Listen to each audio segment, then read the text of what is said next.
Is so insane.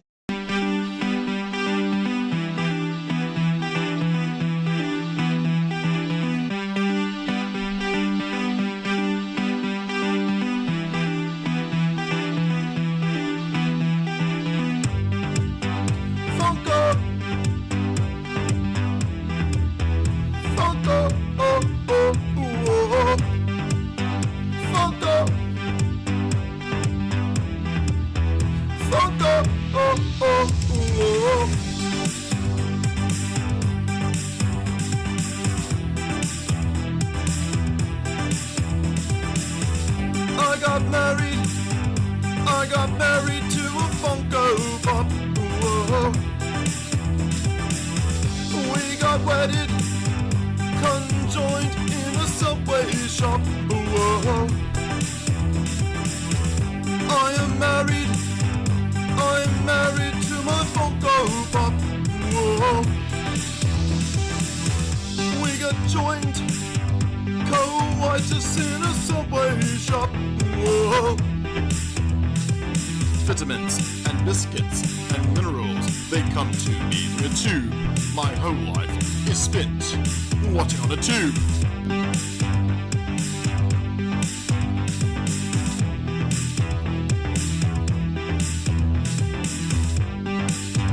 Whoa-oh. Whoa-oh-oh-oh. Whoa. I'm married to a Funko Pop. Whoa. We got wedded, we got joined in a Subway shop. Whoa. Vitamins and minerals, they come to me through a tube. Vitamins and minerals, they come from me through this here tube. Whoa.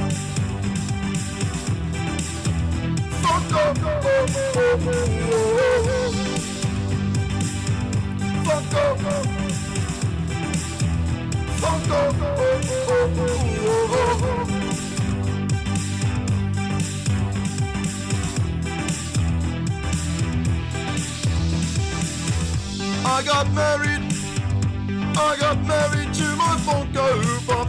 Whoa. We got wedded, we got joined in a Subway shop. Whoa.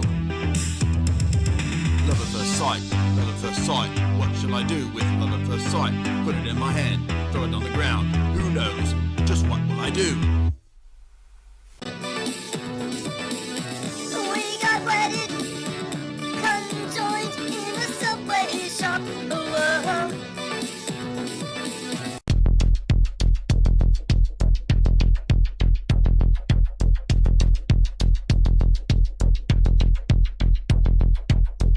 Guinea pig stuff in Africa.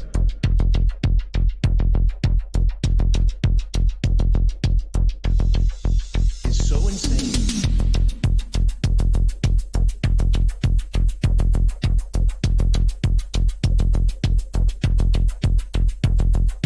The human guinea pig stuff in Africa.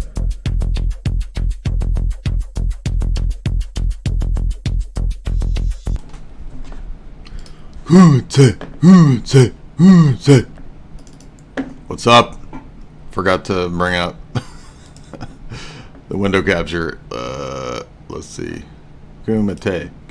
There we go. Kumite. Uh-oh. That's over Jamie's head. Chong Li. Tong Po. What do you want? Tong Po or Chong Li? I'm scared of Chong Li. Chong Li's terrifying. But so is Tong Po. They're all. Yeah, every That's Van. what we're gonna talk about. The David and Goliath. Yeah, every Van Damme final boss is pretty. Like you need the cheat codes to beat him. I'm serious as a final boss because they're all pretty insane. And the formula is great too because we always know Jean-Claude is going to get the crap beat out of him. Bonjour, je m'appelle Jean-Claude. The only French I know is Jean-Claude Van Damme. That's all the French I know. Okay, so we're going to kick it off. The long-awaited, I know everybody's been asking. It was a great idea when somebody said in the chat probably a couple months ago. Look at that. They're talking about how fine you are. That shit fine as hell. Thank you. Somebody said, when you going to do Van Damme?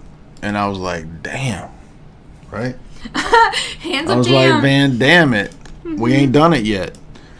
We did bring him up briefly on a podcast with Mark Hackard maybe 4 years ago. But I was like, you know what? We got to do like a freaking damn deep dive, right? And we did. I went down the damn rabbit hole on this one, right? I went into the seedy underworld, the catacombs of Belgium, Yeah. to discover the secrets of the muscles from Brussels. And we're going to talk about all of it. I have not done the entire Van Damme canon because there's a couple that aren't really that relevant. Some of the more recent films are not as up to par as classic Van Damme, but it's important because here's the fun part of this. I grew up with Van Damme. Every guy who grew up in 80s or 90s was raised on Van Damme. Just like everywhere. And everybody wanted to be Van Damme. In fact, I've told the story many times. I'm going to tell it really briefly.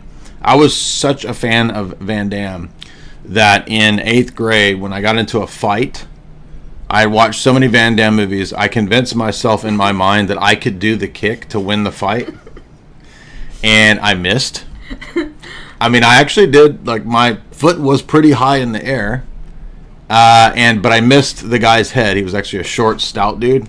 And he dodged it, and then he, boop, knocked me out, and my head hit the concrete, and I got knocked out. Oh, no. So I was literally like in Bloodsport when they put the salt in his eyes, and he's like, oh!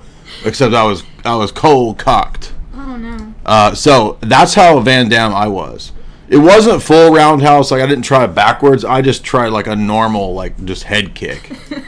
And it didn't work. So I was not trained in... He's Van Delusional. And I was Van Delusional. Van Dyer Delusional. Yeah. Jean-Claude Van Dyer. However, one last linkage I will make about myself and Van Damme. Actually, there's two. We're 1 degree away from Van Damme because Bianca was in Sean Stone's movie, and we've done a bunch of podcasts and shows with Sean Stone. Bianca's his daughter.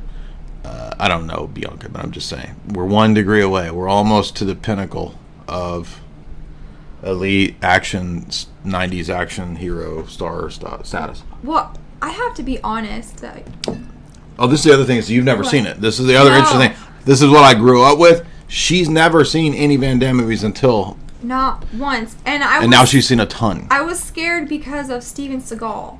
Who's crazy. Psycho. And Yeah, he's his crazy. dialogue in any movie is kind of like, what did you say? Like, no. Well, particularly the more recent awful Seagal movies that are like on Rip Tracks, right? Where he created it and wrote it and everything, and it's all just totally psycho. Yeah. So, I'm more of a Jackie Chan fan, and I have to say I was Van-dazzled by Van Damme and his... She was won over by these His by heart. the guns. No. His heart and his... My It was- movies of heart. My movies of heart. Yes. His innocent way of trying to tell a story of a hero, like, you know... And a hero comes along with the strength to carry on. Right? That's playing in his That's head. playing in Van Damme's head. Every right? time he writes And a something. hero comes along with the strength to Okay. carry And on. so much so we made this bingo chart. Yes, which we will refer to in each Van Damme film. And heart is on here. What elements of the chart are crossed out bingoed in each Van Damme film. Family values. He loves his family. My movies are He loves I must avenge my brother. like vengeance and brotherhood. Yes. I'm only laughing because it's very well, I love it. It's innocent. Like It's wholesome. Wholesome. There you go. The family values. Yeah. Okay, but he also does the splits. Like that's his thing. Of course. That's like his most famous trademark. Nut Crunch, obviously. Severe Sensei, the Van Damme multiplier. So not only is there one Van Damme, but there could be.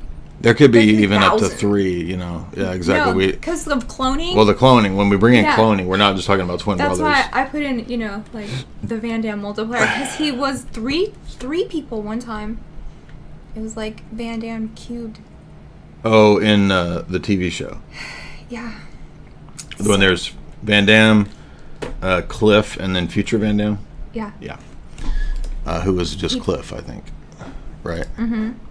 In the future. But there was 3 Van Dammes, yeah. But I would say, okay, now he's like one of my top 3. At least. Of what? Favorite, like, Hollywood. How is he in your top 3? He won me over. Okay.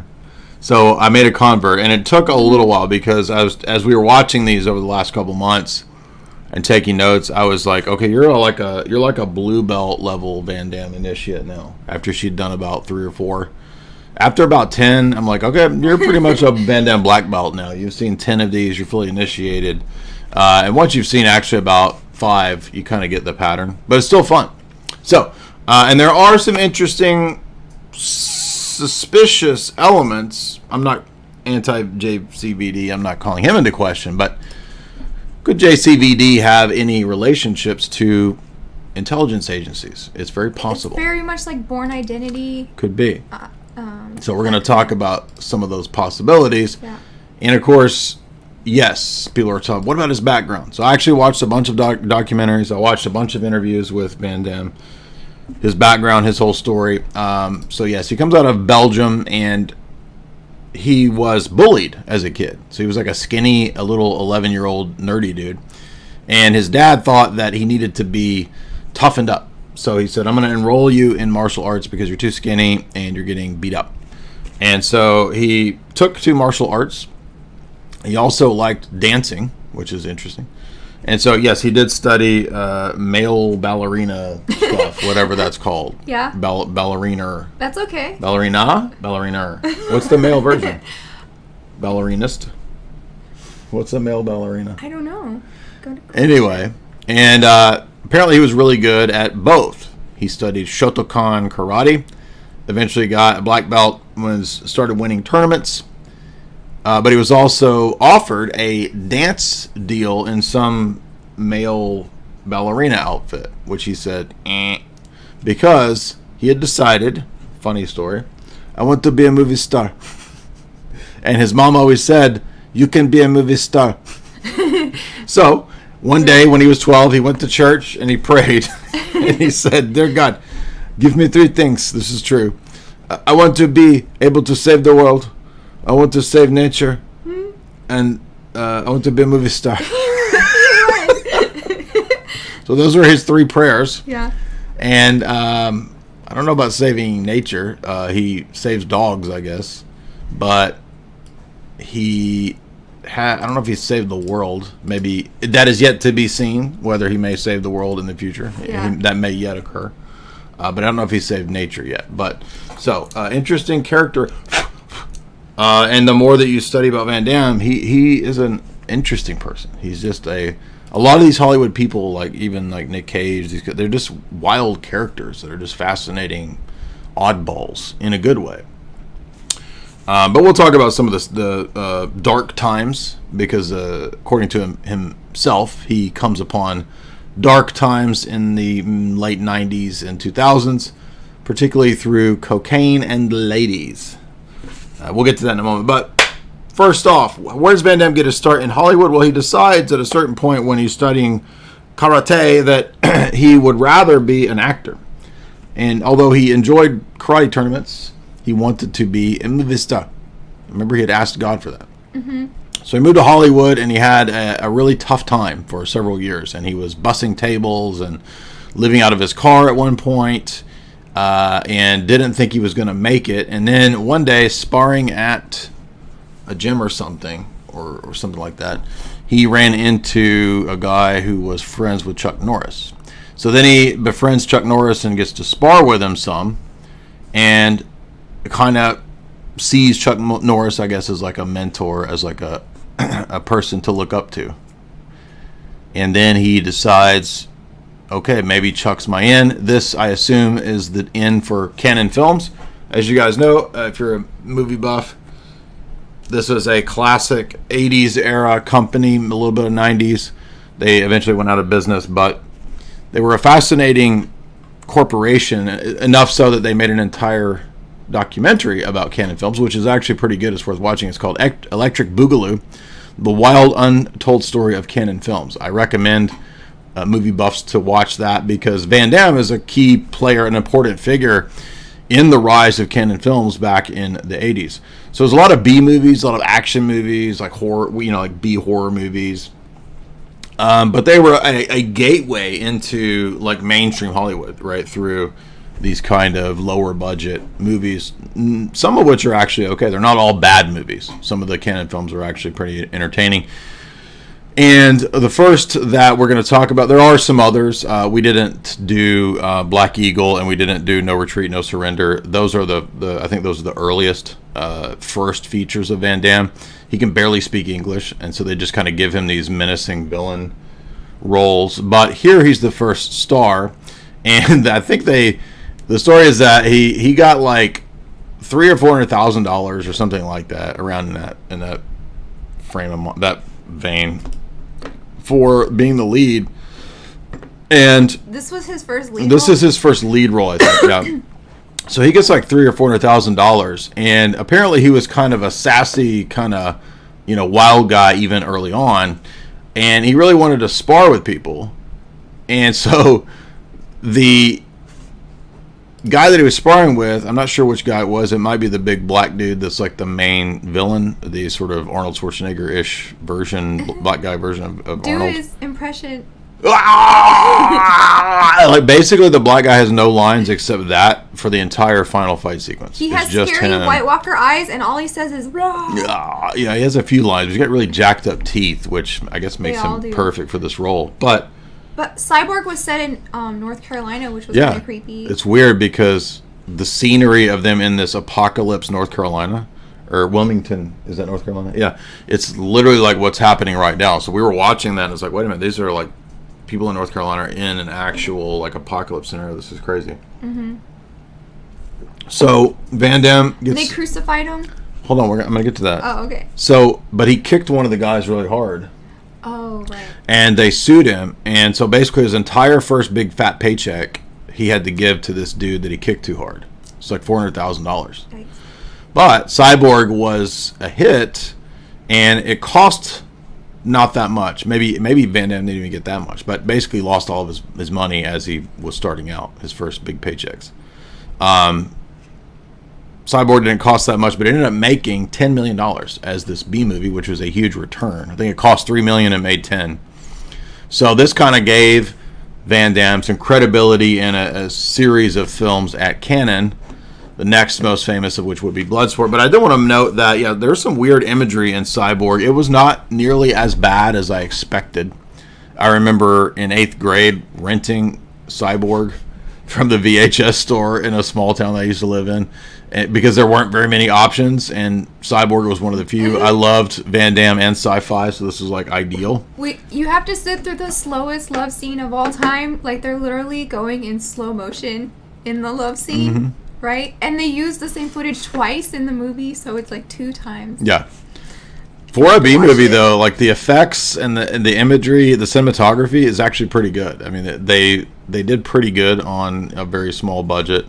And, I mean, they were very creative with the scenery and the imagery for such a, very odd, wacky B movie. It is fun if you go back and watch it. But the other interesting thing, if you watch the Cannon Films documentary, is that, of course, Cannon Films is 2 Israeli figures who are interesting. Golem, Menachem Golem, and Golan Globus. So Golan Globus Films is Canon Films, and being this sort of interesting pair of uniquely Israeli filmmakers, there could have been some other kinds of espionage type things going on. I don't know that for sure, but it's very possible with the potentiality, given the fact that, remember, this is not unheard of in filmmaking, because not too long before this, Hollywood had already used the film Argo in reality as a cover for a CIA operation in Iran. And remember, Ben Affleck made the movie Argo on the basis of this true story of using the cover of a film for an intelligence operation. So from the very beginning, we can kind of see, wait a minute, it's almost like Van Damme might have had some curious connections. I've heard some interesting stories about Chuck Norris being very close to certain people in intelligence, and so Van Damme could have been introduced to that stuff very early on. Again, totally speculative, but it does make sense. And another thing that I didn't find a whole lot of information on, but I was curious, what about martial arts tournaments? We've looked at Hollywood and intelligence operations. We've looked at music industry. We looked at a lot of these domains. Even sports plays into intelligence stuff, which will actually come to play into play with the Dennis Rodman. Oh man! When that comes up. But I'm gonna let you talk in a minute. I know I'm rambling here, but I did find that the one of the key founders of the Korean Central Intelligence Agency, so the CIA helped South Korea set up the KCIA, and one of their early heads was one of the founders of something like Muay Thai. He was involved in one of these martial arts. I forget which one. I want to say Muay Thai, but I think that's a Thai thing. But that guy was in some capacity using martial arts tournaments for intelligence stuff as kind of a front, or for a way to arrange meetings, or who knows, there could be all kinds of things. So there is some inklings of this early on, and we'll see a few of these kind of possibilities that pop up as we go through JCVD's career. But Cyborg, and then we get to Bloodsport. Now Bloodsport's immediately going to bring to the front this so-called intelligence connection because of the character of Frank Dux, who seems to be pretty clearly a con man. We'll look at that in just a second, but Bloodsport is based on the life of Frank Dux. But I did want to mention in brief, as Jamie said, there's some weird Christian symbolism that I didn't expect, especially given the fact that you've got two Israeli filmmakers. They don't tend to like Christian stuff. Maybe they just thought it would be interesting. But Van Damme in Cyborg is essentially cruciform. Right? He's crucified on a ship. Mm-hmm. It's very clearly a reference to Christ, because they actually drive nails through his wrists. And then he's resurrected after that and can beat the whatever this weird black dude is. I mean, I guess he reminds me of Terrence Trent D'Arby or something. He's like a robotic Terrence Trent D'Arby. I can't find a good picture of him. And right off the bat, this movie has the final boss, the super scary final boss, right? Mm-hmm. We get a nut crunch. A nut crunch. There's no drugs. There is a gang. Yeah, but so they're just counts. like a scavenger gang. There's no severe sensei. We do get a nut crunch. We get splits, of course. Splits is always there. Right? The movie has heart. Yeah. He has a mid. I wouldn't even call her beautiful mid. He has a mid female lead. There are no multiplied Van Dammes. There is a final boss. Iffy on family values. Oh, he's a hero. He didn't take advantage of that girl who offered herself. So good point. He does not sleep with his beautiful mid. Yeah. So yeah, this one pretty much checks off all the bingo when it comes to Van Damme bingo. If you are looking for. Oh, and by the way, it's actually literally a combination of Terminator, Blade Runner, and Mad Max. They're like, we'll give you a B version of Terminator, Blade Runner, and Mad Max, and it ended up actually being a hit for a B movie. All right. Bloodsport. The first big Van Damme blockbuster. It's a movie that cost, I think, $1 or $2 million, maybe $3, a very, very small amount, and was a huge hit. Ended up being an international hit as a B movie. And with $3 million, they made $70 million, which is insane for a 1988 B movie. So this kind of establishes Van Damme as like, okay, this guy might have a future as like Hollywood gold. He's going to bring money, right? Mm-hmm. Wasn't he teaching like Pilates and yoga and stuff, right? He was. So when you see at the beginning of Double Impact, Goofy Van Damme, because there's two Van Dammes. When you see Goofy Van Damme teaching Pilates and yoga, or not yoga, but Pilates and kickboxing and whatever to the ladies, he was really doing that. Oh, and you know what I noticed about him? He's a very dapper dresser when he actually like gets cleaned up and wears clothes that aren't tattered and bloody. Like he really enjoys in the movies or in real life. Movies. Okay, Well, that has to be part of his personality. Yeah, I maybe guess, he's a because dapper he always Dan. throws that in there, like he knows how to dress. is he a fop man or a dapper Dan? No, Man? he's dapper. He's not foppish. They did show I did like in Cyborg when he's running through the sewers, he does the splits. And he's got the knife like this, and he waits for the guy to walk underneath him. So that was a creative way for him to do the splits. But yeah, it definitely checks the splits bingo card. All right, but now Bloodsport. What did you think of Bloodsport? Because this was your first introduction to like Van Damme proper, right? Martial artsman. Rex Kwon Do, exactly. We were talking about Rex Kwon Do. Let me see. What did we say? Young Van Damme looks like a slow boy. Oh, that's one of my favorite things about him. Like, he's not afraid to go there with the beautiful slow boy character. Oh no, he's played a slow boy a few times. Exactly. He really loves in Replicant. He plays a slow boy. And like even in Legionnaire, it's all about rescuing your buddy and carrying them on your back. So you've got the whole heart and family value. I'm gonna say, you know what?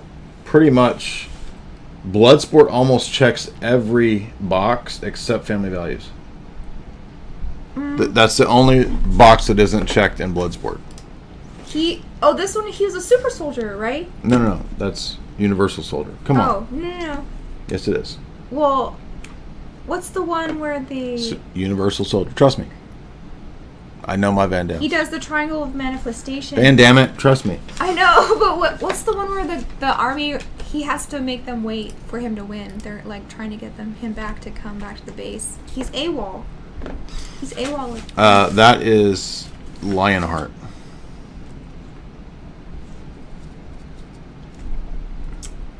The lady journalist. Yes. So see, he does. I'm pretty sure he max on her, right? Well, she trades herself for That's the right. story. She sleeps with him to get the story about Kumite. Kumite. And he's doing this with the splits, remember? Mm-hmm. And Yes, he is focusing his intention when he's training. That's a meme. Him doing that. Yeah. And Bloodsport's a meme. He's got this severe sensei. Why are they always making him like break his shins and stuff? Like, how's Because that gonna make the him strong? the sensei is like your drill instructor. He must break you down and build you back up. Oh, okay. Right. Kumite and Chong-Mi. Right. But what? Okay. Which one was the one with the African guy that was like tumbling? Yeah, Bloodsport. Okay, that was. But there's also a tumbling African man in The Quest. Oh no. Okay. Yeah. Now, keep in mind. Splits is his gift. Somebody said. Yes. It is my gift. He says it is my gift. Yeah. So this is based on the story of Frank Dux, who claims that there was this secret underground tournament where all the greatest fighters in the world would come and fight in these underground hidden matches. There's the splits at the top of Hong Kong or whatever, right? Yeah.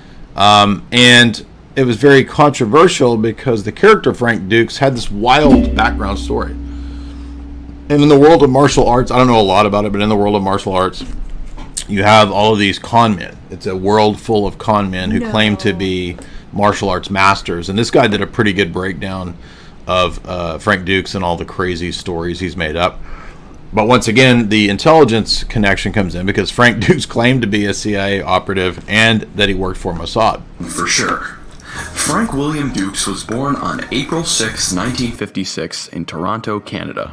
From 1975 to 1981, Dux served in the United States Marine Corps Reserve, and from 1988 onward, he worked sporadically as a fight coordinator and writer for a few action films. And that's it. You may notice that there is very little information on this list. This is primarily because almost everything said by Dux about his life has been heavily contested and denied by various sources, and for good reason. Let's start. So, the first is, of course, his record. I'm not going to play all this guy's video. It's not a very long video. I'll link it for you guys, about 8 minutes. But basically, he was in the Marine Corps, but there's not much record of what he actually did. And so he then claimed to have all of these great medals and, all this stuff. But people dug into this and found out that it was all stolen valor. He didn't really do all this.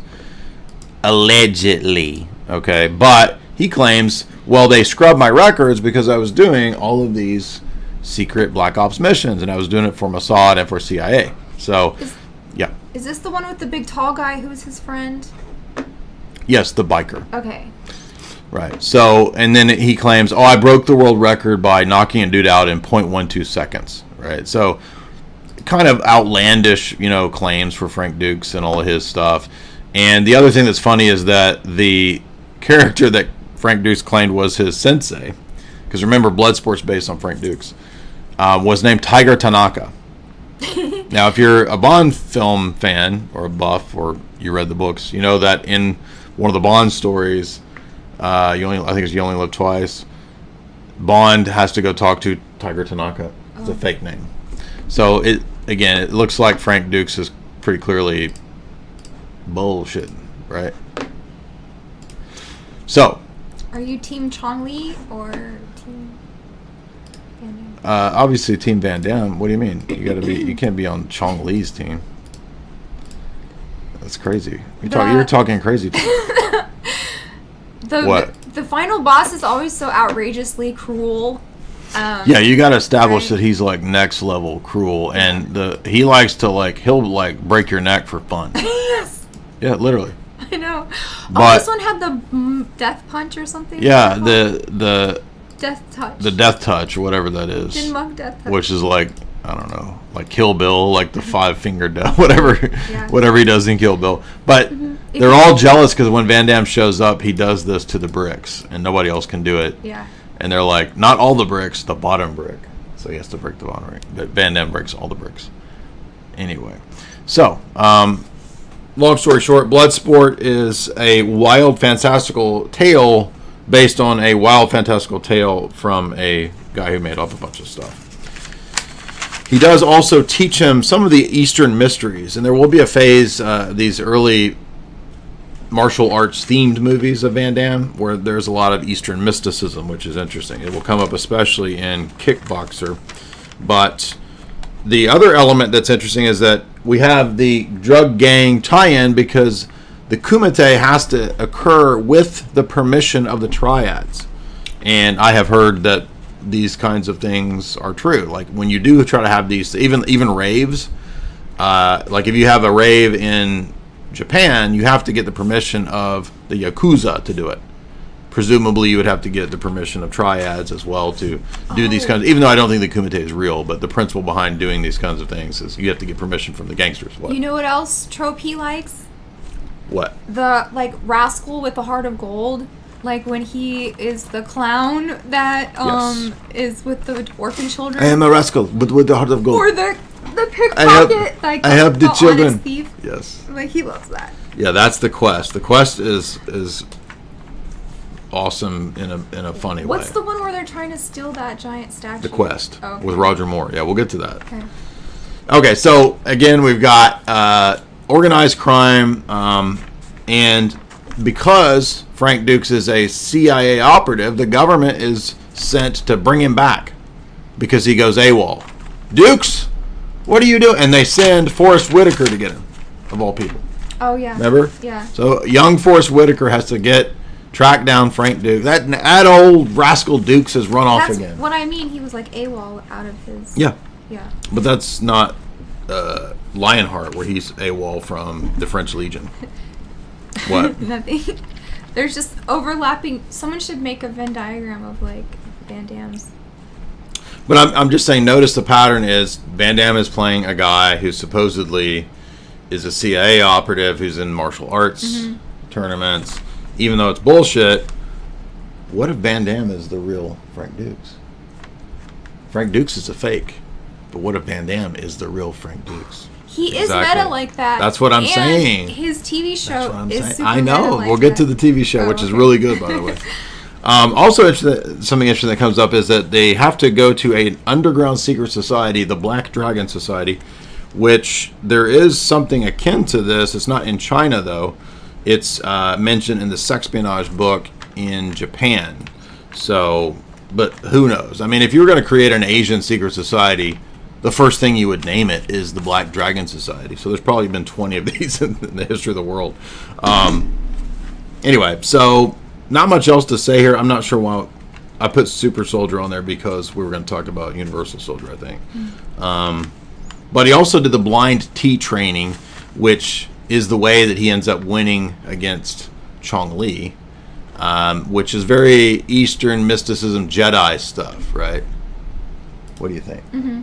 Did you remember that he beats Chong Li by remembering his T training from Tiger Tanaka? Oh, yeah. You always have to take one of your senses away so that your other senses can work extra hard and help you. And that's helped him when he got that sand in his eye or whatever. The villain here, Bolo Young, also was a staple of certain B action movies at the time, and will appear in other Van Damme movies too, like Lionheart, as one of the final villains that Van Damme has to defeat again. So, Bloodsport, again, pretty interesting. Now, here's a fascinating tale or a fascinating element that most people don't know that I think is true. The more I thought about this, I think, Tong Po is in Kickboxer, but Lionheart is Bolo Young again. I think this movie probably contributed to the creation of the UFC, because UFC didn't exist in the 80s. I remember the first time I watched UFC was around early 90s, so it had to be like 92, 93 when they first had Hoist Gracie, right, doing this kind of stuff. Tiger Tanaka is the name of the sensei in Bloodsport, but it's from Bond novels. Again, espionage reference there. But I mean, you wouldn't have had UFC had not Bloodsport been an international success. Mm-hmm. And by extension, Kickboxer too, right? So you get these Van Damme movies that I think really make the way for UFC becoming a thing. Don't you think? Mm-hmm. So next up is the second big action film, Kickboxer. And this one was great to review because now we get a little more mystical. Is that the one with the ears?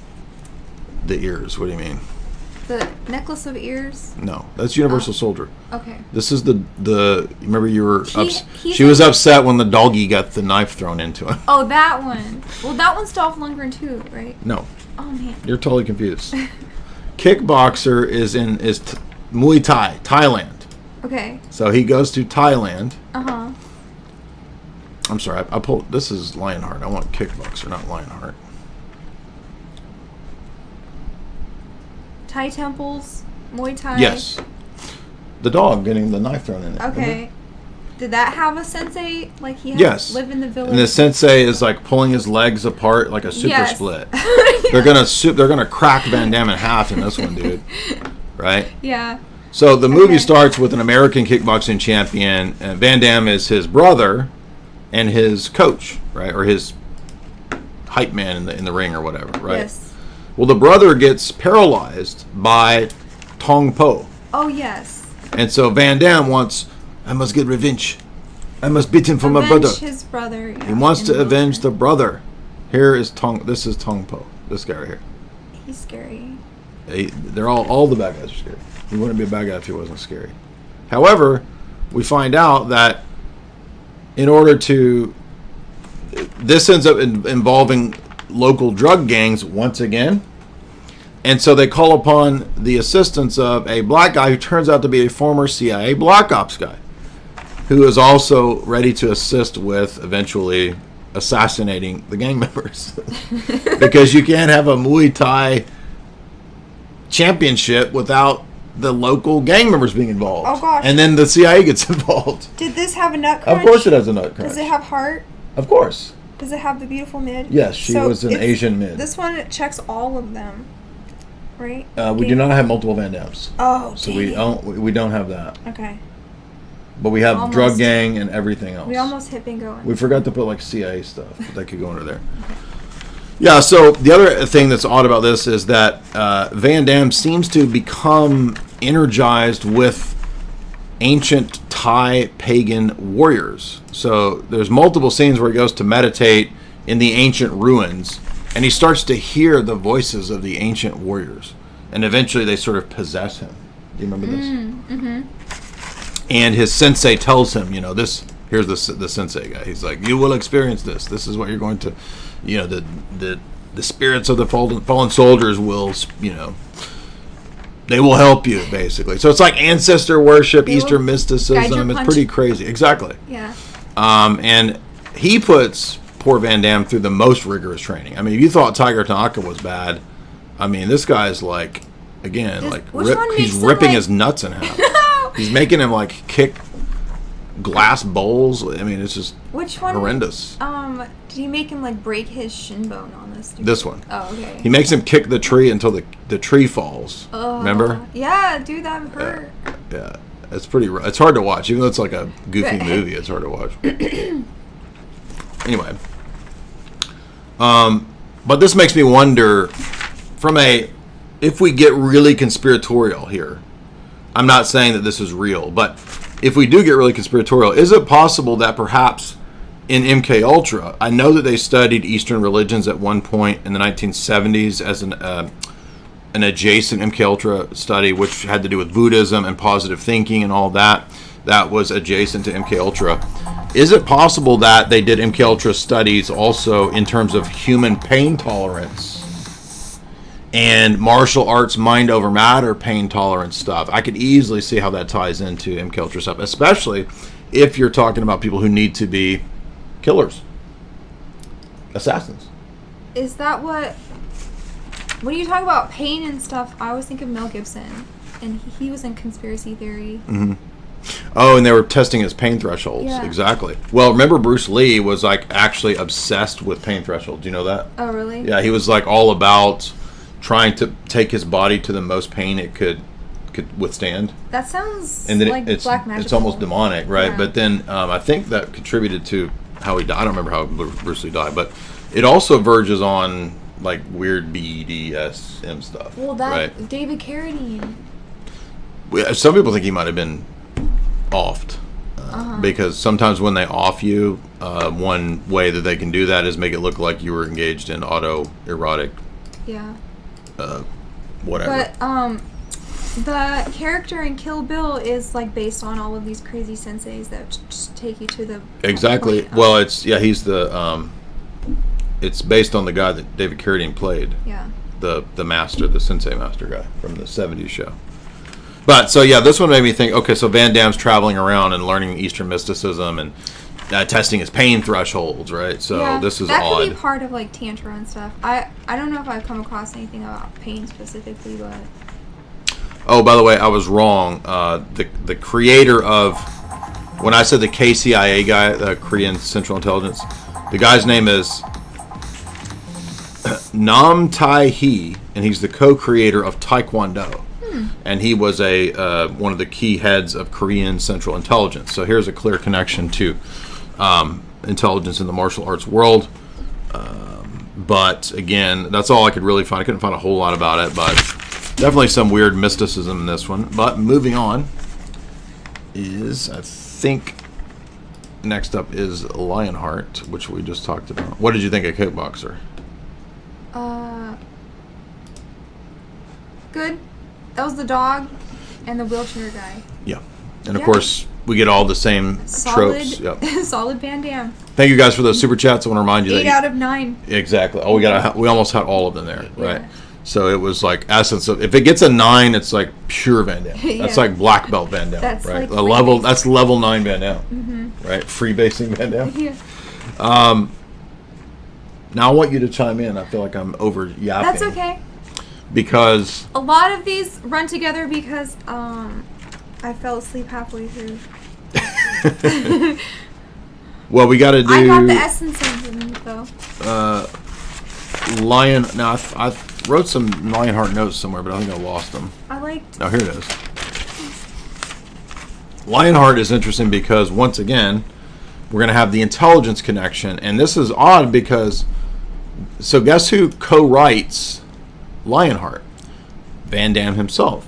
So this is very interesting because I forgot to say that Bloodsport almost was never put out, distributed because Canon Films felt like it just couldn't be edited right, and so Van Damme said, "Let me re-edit it, and I will make this work," and he did. And so it turns out Van Damme ended up being actually a really good film editor from his very earliest days, and he actually saved Bloodsport, and that's why it's a movie. It was never would have made a movie if he didn't convince them to let him re-edit the film. So that's where we got Bloodsport, and then in Lionheart, he immediately is involved in the writing process, which is odd because he helps to come up with this story. Which is weird because, I mean, he's really still very young at this point, right? He's in his 20s. And this film ends up being about French intelligence being sent to return a dude who left the French Legion. It just seems odd to me that somebody that young would be knowing about French intelligence operations. I mean, nobody knows about that. Yeah. Like, literally hardly anybody. But he's made this part of the story. And so his brother dies at the hands of a gang. They burn him up. Van Damme hears of this when he's doing manual labor at the French Foreign Legion, and they're awful. They sort of treat him like slaves. And he goes AWOL. So once again, we got AWOL Van Damme. Here he is being cussed out and mistreated by his British-speaking French legionnaire guys. So he breaks out and comes to America, and he's living on the streets, like looking like dressed like this. He's poor guy living on the streets. This isn't the one about the last stand at the fort. This is a different French Legion movie. Correct. Okay. This is you're way ahead. You're going into like the okay. 2000s. All This right. this is like 1990. Okay. So while living on the streets, he finds a fast-talking, super cussing black dude. Like, this black dude is like talented at cussing. He's a black belt in cussing. He cusses more and in ways that you've never even dreamt of cussing. Literally every line is. I bet they just told this guy, just freestyle cussing, dude. Because literally all he does is cuss. It's crazy. But he's Van Damme's agent promoter in, once again, underground fight scenes. Oh yeah. Right?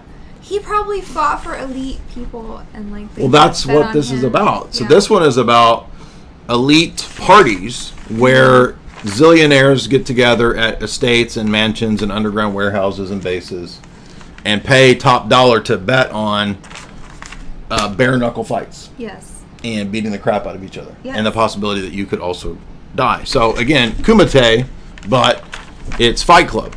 Right. Fight Club. Fight Kumite. Club for rich people. Yes. Okay. So, not much more to say about this one, just that's odd that Van Damme is immediately writing about not just underground fight scenes, he would already know about that but why is he sticking in these French intelligence operatives that are sent to track him down and bring him back to the Foreign Legion? So that's just, it's a curious topic for, probably, what was he, like 25 here? It has the alien bounty hunter. Yes. The bouncer for the rich lady, whose estate is where they have the final match, is the guy that plays the alien bounty hunter in X-Files. And I forget this actor's name, but he was always cast in like roles where they couldn't get Arnold. So he always plays an Arnold role, but for cheap, basically.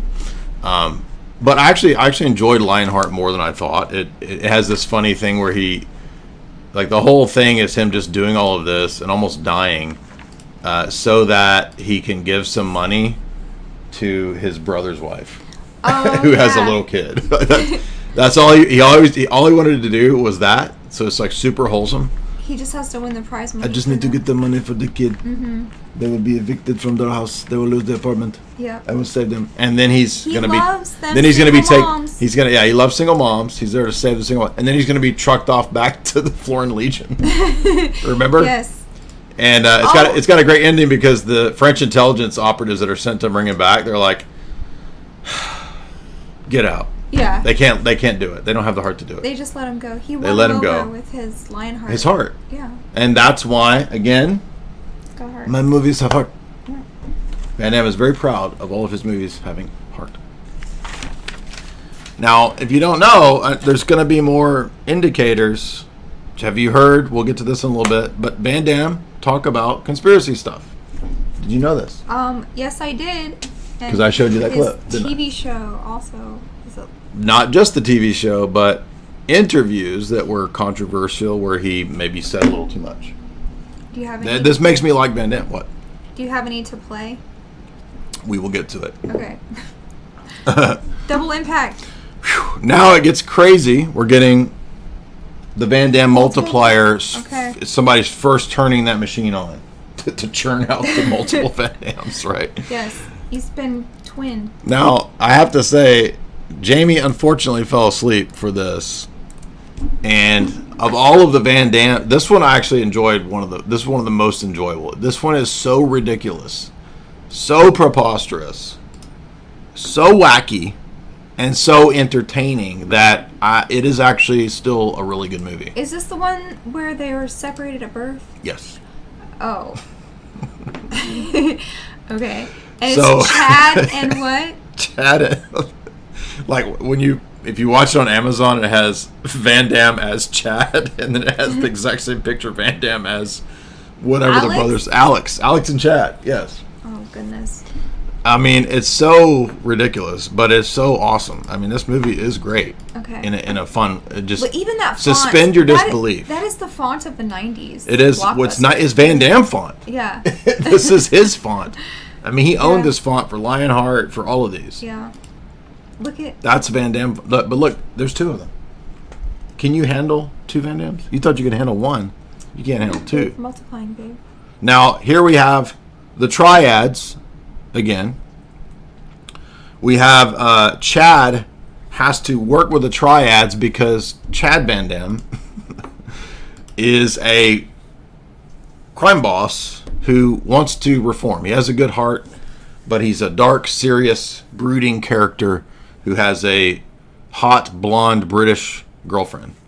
And he wants out of the crime life. And so their surrogate dad, who raised them because they're children of an ambassador in Hong Kong, for their protection, when their ambassador father was assassinated, the other Black Ops guy raises them, but separately, keeps them separate, right? Yeah. And saves them. So, is this the one where one of the brothers teaches yoga Yes. and Pilates? I'm trying to find that. This is the right. So the goofy, fun Van Damme teaches Pilates in L.A., and then the mustached guy that raised them, their surrogate father, he's like, "We need you in Hong Kong. You got to come help your brother." You're and the so it's just- spare drug runner. And there's just so many sequences in this that are obviously borrowed from other movies. Like they take Bond stuff with them wearing the tuxedos at when they blow up the triads bar, but they're in the bar when they're gonna blow See? it up. This is so stupid. This is one of the ones where he dresses real nice. Yeah, Like, yeah. They're both kind of dressed snazzy in this one because one's a mobster and one is a fitness teacher. It's so ridiculous. It's like a cartoon. Like this plot's like a cartoon. But the best part of the whole movie is when Chad Van Damme thinks that Alex Van Damme is sleeping with his girlfriend because the other Van Damme is actually just super good-hearted, and I would never do that to you. Mm-hmm. And he's going to help the girlfriend, right? But he's drunk, and then they have the brother fight, and it's the most ridiculous fight scene ever. misunderstanding. Yeah. It's so ridiculous, but it's awesome. Here he is mad because he thinks that they've cheated. super fun movie, and also there's some great lines from Van Damme that you can't say anymore in movies. Because Oh yeah. I'll just say It's more than one F word. I'll just say that one of the best lines is, "Not me, he is a maggot. I'm the cool brother, he's the maggot brother." Yeah. It's not maggot, but you know what I mean. Anyway, so moving on. What did you think about Double Impact? You fell asleep at some of the best parts. You missed the brother fight. Can't help it. But there you go. That's if you want to see what this movie is like, just imagine 2 of those. Yeah. Double that right there, if you can handle it. Double your heart. We had a severe sensei, but in this film, it's like the CIA dad Yeah. with the mustache boomer dude. Who was the final I'm boss? sure we had a nut crunch. We had splits. One of the Triad guys. Okay. Who was the guy that got a grenade in his pants? Is that a different one? That is Hard Target with Lance Henriksen. Okay. The girl in this is actually pretty. I wouldn't say she's a mid. We got the multiplier. This is the first time it's turned on. Okay. We got the family values because Chad and Alex don't cheat on each other. And they're They don't. twins. This one has it all. Doesn't it? Yeah. Yeah. So this one has everything. Double Impact has all. Can they see this? Show them the bingo. Van Damme bingo. This one has every one of them. Severe Sensei, Nut Crunch splits. It has heart. It has a beautiful mid, more than beautiful mid. She's pretty hot. It has Van Damme multiplier for the first time. It has drug gang triads, family values, and final boss. So you got everything you could imagine in this Van Damme. We're Double hitting- Impact is probably one of the Hitting the best. stride of Van Damme-ness. And this is also as Van Damme's career is beginning to explode. He's now becoming up there like almost A-list at this point, right? So the next film, I'm serious, like the next film actually puts him in A-list status, which is John Woo's first big Hollywood film. If you don't remember, John Woo was known as this sort of, Asian director that was very popular at the time, but he had not directed a major Hollywood feature yet. This was his first. And I remember going to the theater to see this. I was so hyped up about Hard Target because, all right, this is like this is Man Damme. This is Man Damme. This is Van Damme when you have like Billy Ray Cyrus mullet. That's yeah. me as Man Damme. That's Man Damme right there. That's Van awesome. Dyer. And there's you as his girlfriend. That doesn't make you a beautiful mid though, does it? You're above no. a mid. Yeah, so here That's my deep fake. This is the deep fake. She This looks is tired. the everybody remembers this scene from this ridiculous movie. It's the most ridiculous action scene. This is what made John Woo famous. Was totally preposterous. Oh, somebody cut it off too early. Totally preposterous action sequences where Van Damme crashes the motorcycle into the truck and does a flip and lands on his feet. Pretty wild, right? Yeah. But that is. And so Hard Target's the one with the glorious mullet that like flaps in the fire. Oh, did I get that mixed? I got that. Excuse me. I'm getting this. There's 2 mullet films. I'm getting ahead of myself. No, that is Hard Target. Hard Target, yeah. Yeah. Look at Trying to find the. They call it a Lance Henriksen movie. Excuse me. This is a Van Damme movie. I mean, Lance Henriksen is in it. This is the but- one about them hunting people, right? Right. Okay. So now we're getting more Illuminati insights. Once again, it's Illuminati shit. How? Yes, exactly. That was a real stunt. Dude, what if rich people can pay to hunt homeless people? This isn't the only 90s movie about hunting homeless people, which I believe goes on. And by the way, remember, who's the guy that does the Blumhouse films, the horror films? Eli Roth. Eli Roth famously said that he got his ideas for Hostel from hearing that when he was in Thailand, the elites in Thailand actually do this. Really? Yeah. Now, Van Damme goes and spends time in Thailand filming Kickboxer, so maybe he heard about this because now John Woo comes to direct this film. And by the way, Ice-T was in the movie, as I was telling you. Do it. He loves the doves. I think it's like even Gary Busey or something. Surviving the Game. Oh yeah. Ice-T is in a 90s action flick with Gary Busey of all people. I think Gary Busey got turned into a hunted homeless person at some point, but he basically is a hunted homeless person. Blink Twice. Yes, that theme has returned in the recent movie Blink Twice, which is basically if you're a rich white male, clearly you want to hunt women of color. This is basically white males. All they have time to do is hunt women of color. That's what we're up to, and do worse than that, right? Grape and hunt women of color. Well, You should be glad that you're not a woman of color, because you would be being hunted, right? You would literally be hunted, right? You'd be running through the forest. no, John-Claude Van Damme would save me. Only if you're a single mom. Dang. So, but yes, there was this 90s movie with Ice-T where he's a homeless brother hunted by rich people. And I remember going to see this in the theater, and it does have Gary Busey in it. So, same idea here, right? Van Damme is a homeless vet just wandering around with a mullet looking for odd jobs. And it turns out they're picking not just homeless vet. Well, they're picking homeless vets because vets have skills. It makes the fight more interesting. Oh, right, because they have training. Yes. So the rich people Yeah. who hunt want vets That's from the terrible. streets. Isn't it terrible? Yeah. Oh, and the girl is looking for her dad. Yes, her dad was like a Vietnam, Where's dad? What's in Vietnam? veteran. And so once again, we have Black Ops stuff playing in. We have the elite billionaires paying internationally to come and hunt homeless people, which I mean, dude, the elite are into everything. You know they're into this, right? Yeah. But they picked wrong when they picked Van Damme. Well, the best part about this is his name is Chance Boudreaux. Yes. I mean, does he look like a homeless guy? No. Chance Boudreaux is not the one. I like how in Hollywood, homeless people are always like, they're like super virtuous, cool, and helpful. Yeah. They're not like fentanyl addicts who are like zombies that want to put things in your butt. They're like totally just like the most virtuous, awesome people. Because Van Damme knows all the homeless crew, right? They're all buddies, right? And then you've got evil Lance Henderson, who's the zillionaire organizing the human hunts from Millennium, right? Frank Black.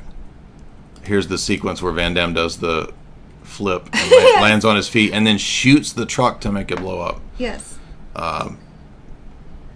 But John Woo was known for these crazy action sequences, and so then he went from this to do Tom Cruise Mission Impossible, Face Off. You know, you got Nicolas Cage jumping sideways, firing golden guns with doves. John Woo loves doves. So that's why I said John Woo. John Woo. John Koo. John Woo. Because you know if you see a bunch of doves and guns, you're watching a damn John Woo flick. Yeah. Anyway. But Van Damme doesn't. He kind of stays. You get the impression he's going to stay with this chick. She's not bad looking. She's like, I don't know, Megan Fox of 1993. She's kind of got a Megan Fox vibe. But the best part about this is the fight, the final boss fight with Lance Henriksen and his goons at the Mardi Gras factory. Oh, Where it's like all the Mardi Gras shit, and Van Damme throws the grenade into his underwear.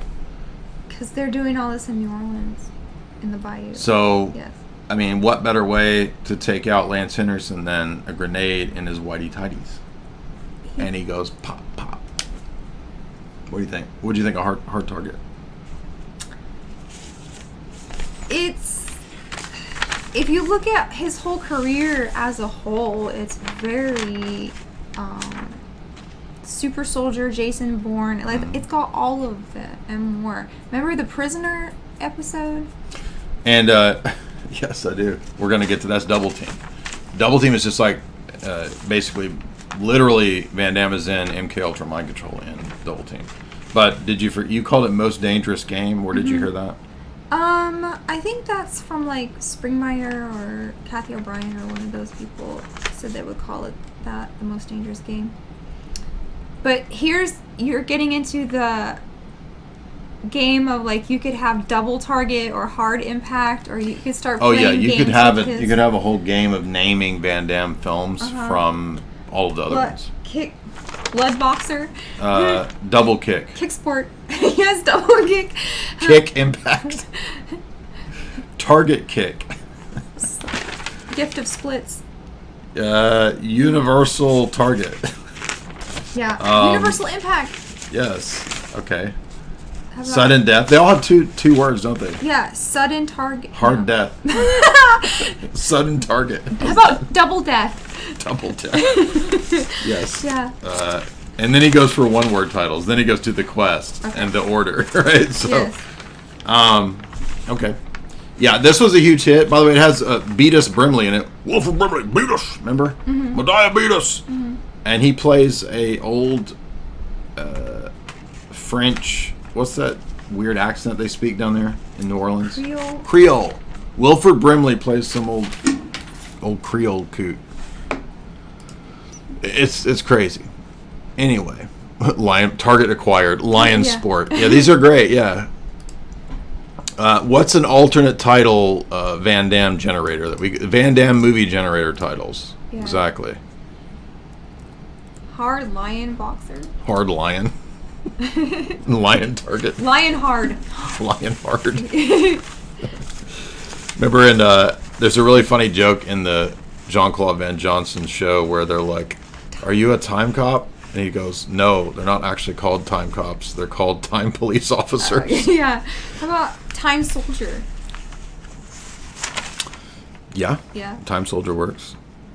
So now we're getting to, we're a year out of order because we're at Universal Soldier, which was actually a year before this.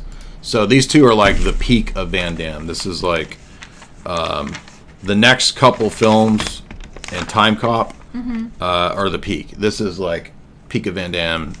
We're talking like 92. Mega Millions. He's hit A-list, box office gold. Oh, did you say that you found out who was the biggest box office earner of all time? Yeah, so I was doing not who you expect. So this is the biggest box office returns on your investment. Van Damme is number 2. And Van Damme, for every dollar you spend on Van Damme, you get $4.50 back. That's high. And that's way more successful than even like Brad Pitt. Turns out for every dollar you spend on Brad Pitt, you get $1.10. Oh, man. Yeah. But the highest grossing was not who you would expect. It's actually Emilio Estevez. Isn't that weird? Quack, quack, So quack, quack. you're going to get your money back if He you was invest in Mighty Ducks. The Right? king of tween movies in the 90s. Maybe that's why he made really good with those. Yeah. So now we're going to, we actually went a little bit out of order. Universal Soldier, peak era Van Damme 92. Phoenix program. This is straight up Super Soldier MK Ultra Phoenix program. So again, we got the Deep State themes this is again. The ears.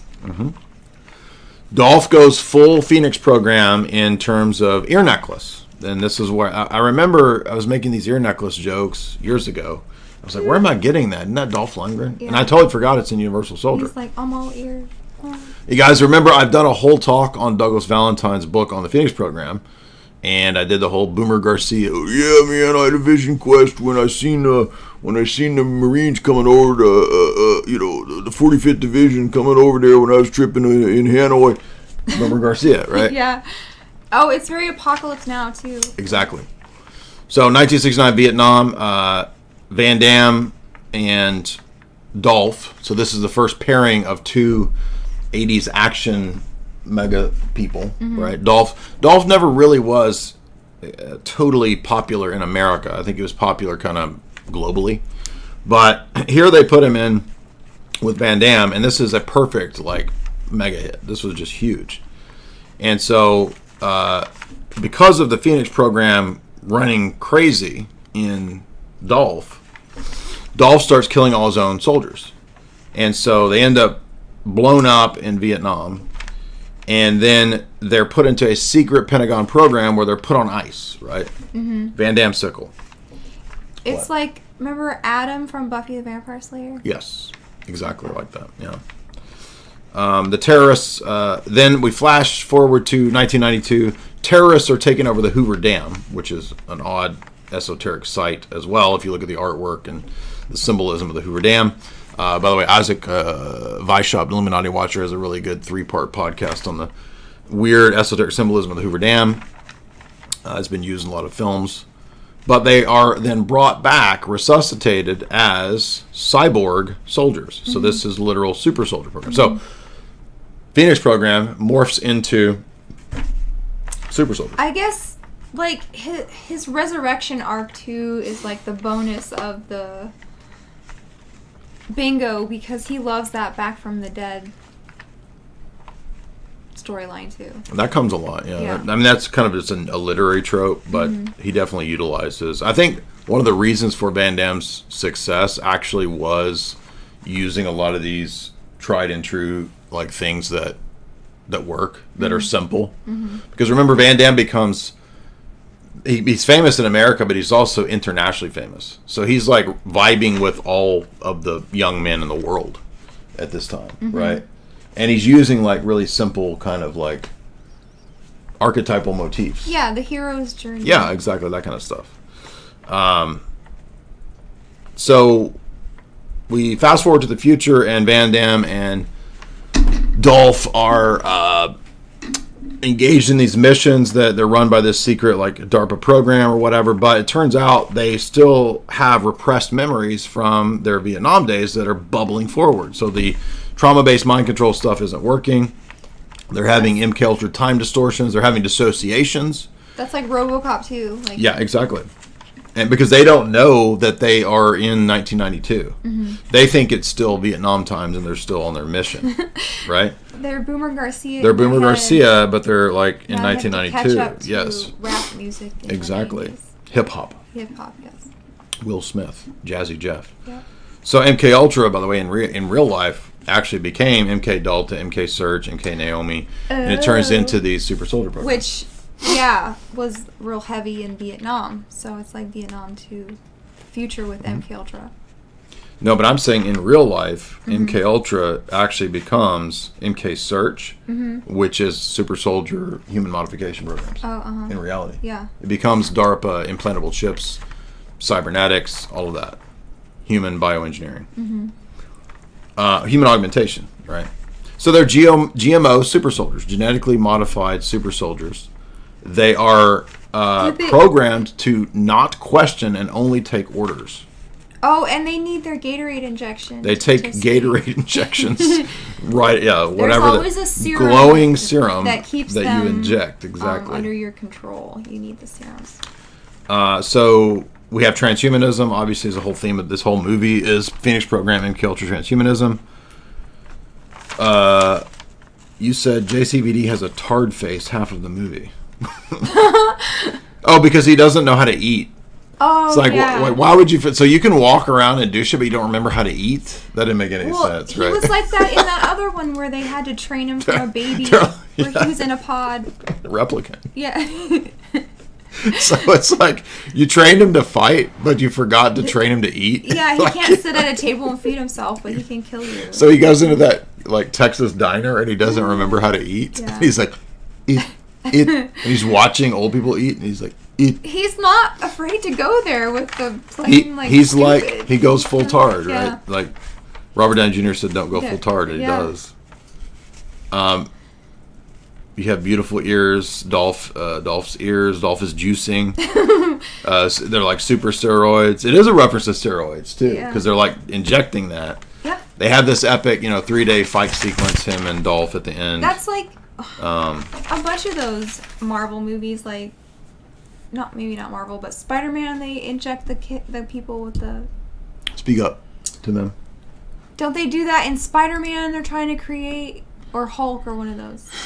Yeah, I mean that's a pretty common thing in Marvel movies. You got to inject some shit, right? Yes.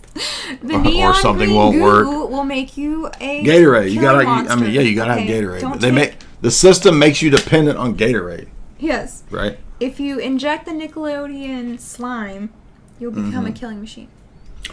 Now we get to the highest grossing of all Van Damme movies ever. Timecop, 1994. Peak Van Damme. We are full A-list status for my boy JCVD. Yeah. Timecop is a massive blockbuster sci-fi hit. I did not remember anything about Timecop. So I saw it back in 1994. I didn't remember anything. I really enjoyed Timecop. This was a lot of fun. What did you think about Timecop? And I didn't remember that it had Mia Sara in it. There's a whole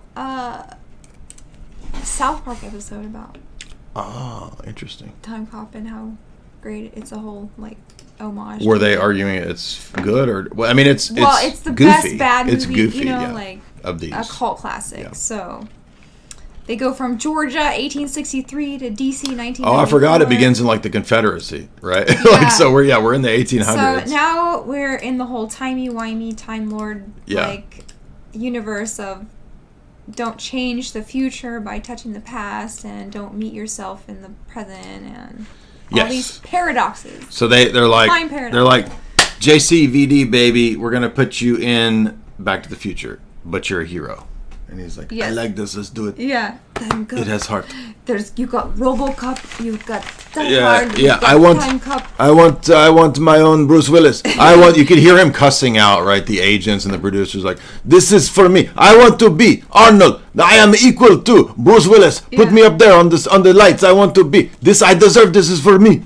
Right. Well, he even makes jokey references to it in Looper also in his TV show. So yeah, in the TV show, he's calling and saying, he has an argument with a guy who looks like him about whether his movies are better than Bruce Willis, right? So he's like a Time Lord, basically, as you say in your notes. It's a preposterous plot. They have figured out a way to do time travel, but they have to police time travel because bad guys get a hold of this, and they go back and they do the Biff move. They go get the sports almanac, and then they want to know how to bet. If right? future you travels back to time and kisses me, is that cheating? That comes up in this, right? Because future Van Damme goes and kisses past Mia Sara. Yes. I don't know. I can't figure it out. It's too much of a bubble to figure out if that's cheating or not. And he has to do the timey thing to save her, right? Yes, and also producer Ron Silver plays the villain in this, who is a politician who wants to abuse time coppery to make gains. Gee, make money. Yeah, right. Like Biff shit, right? Yeah. Yes. That's what I'm saying. That's what Biff did. Yeah. So look at that. You just got time copped, buddy. Yep. Van Damme just walked out of the goo, dude. Look at that hair. Do you like his hair? No, I don't. It's this is Patrick Swayze. almost Matthew McConaughey level. No, it's Patrick Swayze shit. I don't like it. So there's Time Bandits. I was trying to remember that funny Sam Hyde joke about time travel, time cops. The time cops in regard. Yes, everybody should go see his stand up, and you'll know what we're talking about. I don't know why they keep showing the Confederates and going back in time, but they do have self-driving cars in 2004. Self-driving Space Mountain future cars. Yeah, they really thought 2004 was going to be badass, didn't they? They had a lot of optimistic thoughts about. Oh, you know what else I forgot about this movie? What? This is one of the early Hollywood plots where you have Middle Eastern terrorists. Now, technically, it's Iranian terrorists. They're not. I mean, Iran is not Arab, but it's in the region. In Back to the Future, it's Lebanese terrorists. That's the first terrorist plot narrative. Here, it's Iranian terrorists. In True Lies, it's terrorists. So these are the first movies that are beginning to tell us the terror threat is coming. Who was it in Die Hard? It's Snape. Severus Snape, Harry Potter, John McClane. Yeah, right? Yeah. But I don't remember what he's like. He's just a German dude who's doing terror for terror's sake, right? Okay. John McClane. And by the way, John McClane and Die Hard will come up again in regard to Van Damme very soon. Oh, okay. So this is about crooked senator who's going back Ron in Silver. time. Ron Silver. Changing things. Wall Street. He visits himself, right? And there's Minority Report stuff in here. Yes, too. there is. Exactly. So yeah, it's kind of like Minority Report before Minority Report, Well, but like time travel. Even like down to the scenes, like he was sitting in his future house watching old movies, and it just looked exactly it's like Minority that. Report. It's like Blade Runner. So they're pulling from some of the Blade Runner inspired exactly. But Minority Report came after this one. VR Prawn is in the future. America is fractured politically with white supremacy parties of the future. Yeah. The evil Ron Silver villain wants to bring back Reaganomics. It's almost like the Trump era, according to the mainstream. It's what the mainstream media thinks the Trump era is, right? Yeah. White supremacy and Reaganomics again. And he only wants the top 10% to be able to live in America. Yes, only the top 10% will be able to afford to live in America. Nice to see you. So there's Back to the Future rules about time travel in this movie. Oh, you can't interact in the same space as your previous person. And the machine doesn't make sense because it's like... As your previous self, yeah. Right? Yeah, there's not a lot of thought about what makes sense in this consistent movie. about like how you get back and how you go and right. what is the interface. Sometimes it's just a bubble and sometimes yeah, it doesn't make... But you get the splits. Oh, and look at that little glute master. So look, what do we have here? We don't have a sensei. No. We probably do have a nut crunch. We've got splits. Does it have... It does have heart because he's doing it all to stop the terrorists from blowing up Mia Sarah's house with her in it. That's his wife, right? Yeah. Okay. Ferris Bueller's girlfriend. So family values. She's got a girlfriend. She's above a mid. Yeah, she's nicer than that. Final boss? Who? Yes. Okay. Ron Silver. Well, was that... No drug gang. No. It's a criminal gang. But it's more financial stuff. And control the future. Yeah, so, because he, did the stock market crash and all that stuff, right? Well, no, one bad guy did. Right. But not a drug it's not drug gang, but he does have a gang that the senator hitman. So 7 out of 9. Yeah, and we got the multiplier. Oh, right. Right, because you got past and future Van Dammes. Yeah. So we got almost everything in the Van Damme generator here. Van Damme bingo. Thank you guys. Hope you're enjoying this. Time thugs. I don't know why I wrote that. So CERN. If you want to tie in some really conspiracy shit, CERN. Basically, Timecop is about CERN. It actually does look like CERN when they get in the thing to ride it into the big portal thing. It looks like CERN. Did you notice that? Yeah. Okay, 1995. This is precisely when Van Damme and company basically decide, I want to die hard. I want to die hard for me. Yeah. Right? Yeah. And they're like, okay, JC, we'll give you your version of Die Hard. It is called Sudden Death. Double death. Now, once again, CIA, FBI, Black Ops, international control operations, shell companies, fronts, and fake flag terror. All come into play. What the heck is going on? Oh, this is the hockey one? Yes. Okay.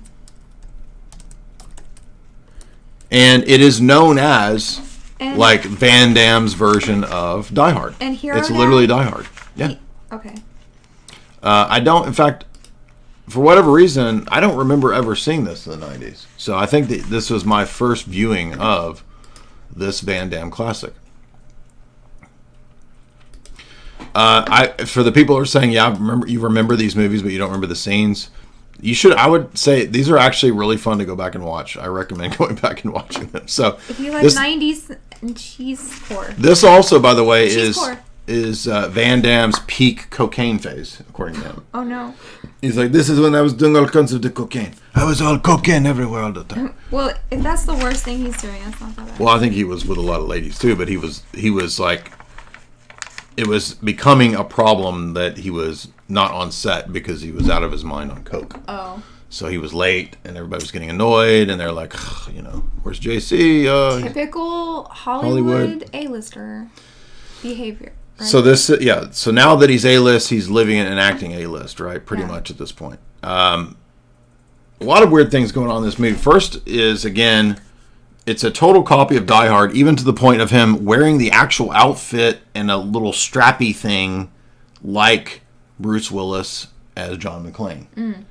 And in this, he's named something like John McCord. It's like McCord instead of McClane. I mean, it's literally just Die Hard, but in a hockey stadium. And what were you going to say? They must have been trying to promote like hockey or stadium. Yeah, we felt like they just built this stadium at this time, and like the stadium was probably paying like let's do a they wanted to sell this place, right? Yes. This giant stadium that they built that opens up opens up. Anyway, so basically a group of terrorists wants to take over the vice president's booth at the hockey game, the Stanley Cup or whatever it's called. And I'm like, who gives a shit about the vice president, right? Like everybody in America would just be like, take the vice president, dude, right? Like they wouldn't What's care. his name again? I forgot. In the movie? No. Nobody cares. The vice president, no one ever knows. Kamala's the vice president. What are you talking about? Yeah, they don't matter. Kamala Harris. It's Kamala Harris right now. But yeah, exactly. Like Jamie's saying, like nobody cares about the vice president, right? I don't even remember that guy. But it's like it's a weird flex if you're a terrorist to be like, I'm gonna go after the vice president, and then everybody's gonna be like, I don't give a shit about the vice president. It's like the B team, like almost steal his spare tire. right? Steal a spare tire. But again, here we are in 1995. This is pretty early terror themes. Now it's not Middle Eastern terror. But as you know, we've talked a lot about how movies in the 90s were prepping you for the war on terror. He was the swaggy terrorist archetype. Yes, he is a former... We know it doesn't explicitly say whether he was CIA or FBI, but he is a former special agent in charge of money counterfeiting who knows the international money laundering markets, and he has allies in the CIA. He explicitly says this guy, and I forget this actor's name, but he's always playing a bad guy. And the idea is they're going to blow up the Pittsburgh Penguins game unless they get something like $7 billion transferred. Get this is a key point. Transferred to a bunch of different shell banks and companies throughout the world. And what they're going to do to make sure they never get caught, because at one point the vice president says, "We'll track it. You'll never get all that money." And he's like, I don't want all $7 billion. I want $2 billion because every time we transfer this, we'll transfer it so many times you'll never be able to track it. And I'm only keeping the $2 billion. So he doesn't even care about the 7. He just wants 2. Right? Wasn't there a thing about how the money became that available in that account? Like it was some kind of corruption or... No, that's what I'm saying. It's literally the Gladio scenario. So this is the Shell Bank model of Operation Gladio, Vatican Bank. And this guy actually says, the bad guy actually says, do not send any of these to certain banks, which I know are CIA fronts. I want this sent to these other banks because I'm going to be able to, through a bunch of shells, siphon it off. And he says our allies in the CIA always fund... He says our allies in the CIA control the international money flows. So he talks about shell companies. It's literally the Gladio scenario of how the shell companies work. That was crazy. He doesn't say Gladio, but what he describes is that. And he's saying, we have enough people internationally that you'll never be able to find these billions of dollars. The funniest part of this movie is this extended fight sequence with a guy, a TRANZ villain, dressed up as the mascot for the Pittsburgh Penguins. Oh, yeah. And so he's fighting a granny, that's inside funny. of a suit. And he never takes the suit off. Yeah. Van Damme fights this guy the entire thing. It's a cartoon, man. It's literally out of a cartoon. Punching him in the beak and stuff. Yes. He punches the foam beak. And it's a granny inside. It's so ridiculous. It's literally a cartoon. Look at this. In fact, it should go viral just because it's so preposterous. I bet you people have found this and be like, oh my gosh, you got to watch this. This is it. The penguin mascot fight. Look, it even tells you right here. Jean-Claude Van Damme versus a woman dressed up as an iceberg. It's not a woman. It's a TRANZ. Look.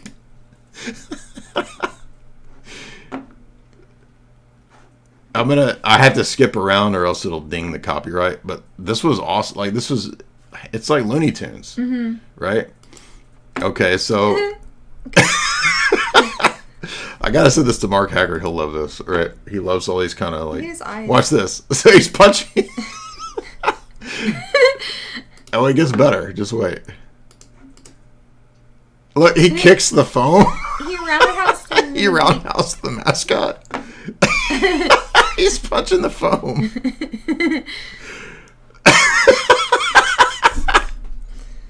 What the heck? Then he's gonna put his face on the ham slicer. This is great, right? Yeah. Okay. I'm gonna skip ahead so it doesn't ding the copyright. Now notice the fingernails. It's not a woman. And then he grabs him. You didn't even see all this part. This was great. Look, we're going full cartoon now. Sliding him all down the food bar. He kicked him in the nuts. Ouch, my balls. Oh no! Oh, they're going to put him in the fries.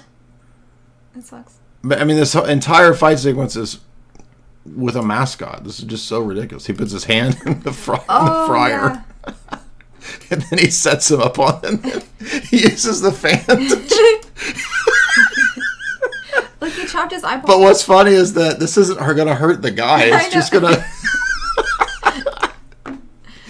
It's just going to cut the foam off of the mascot. This is so stupid.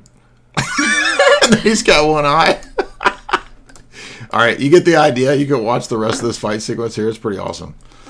Right there. Okay, we're going to take forever. We got it. What else? Okay, what is sudden death? We got no sensei. We do got knock crunches. We got splits. It has heart because he's fighting for his 2 children at the hockey game.